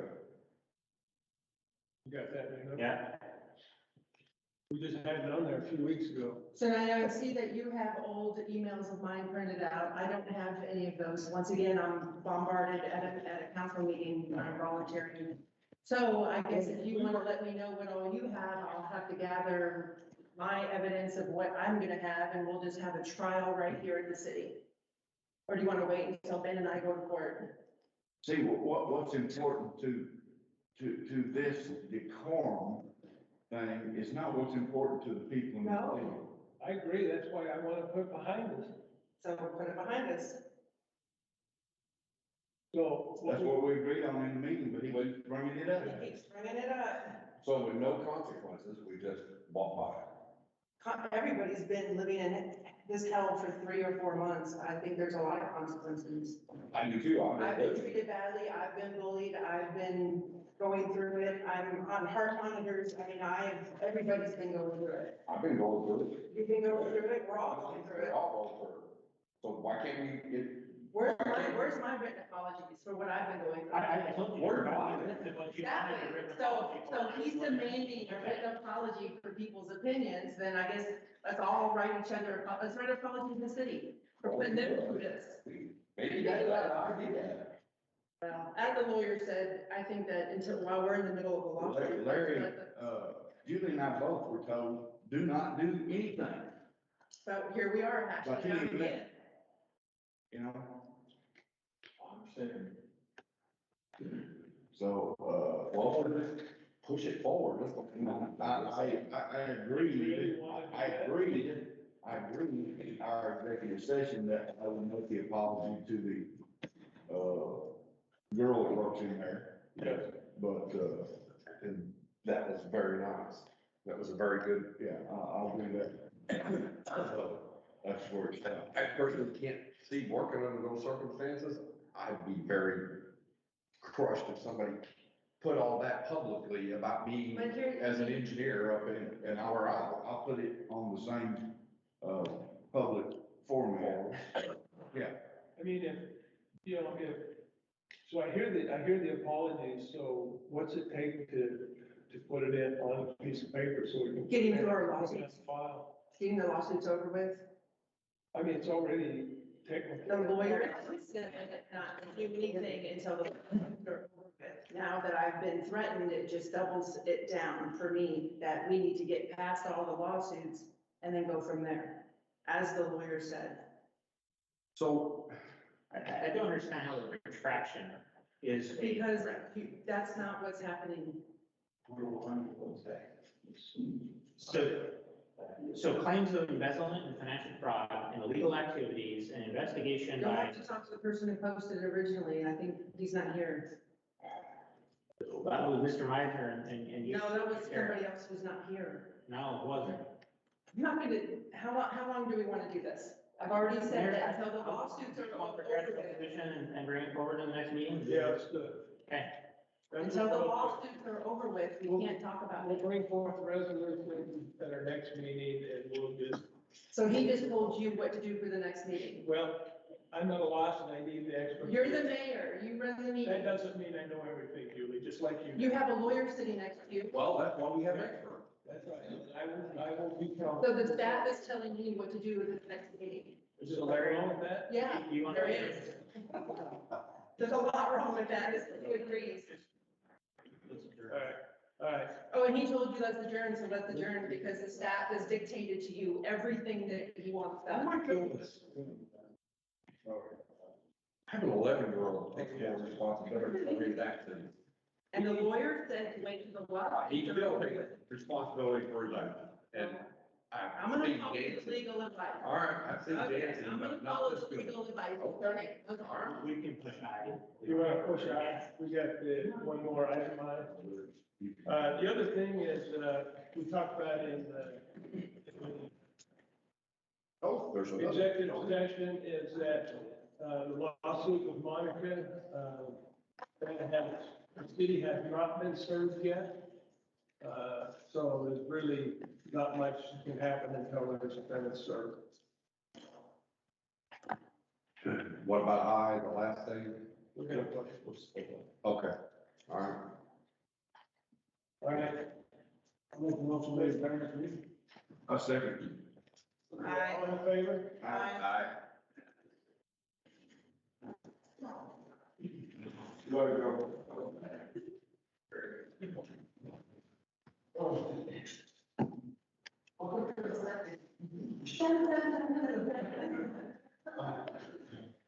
Unreal.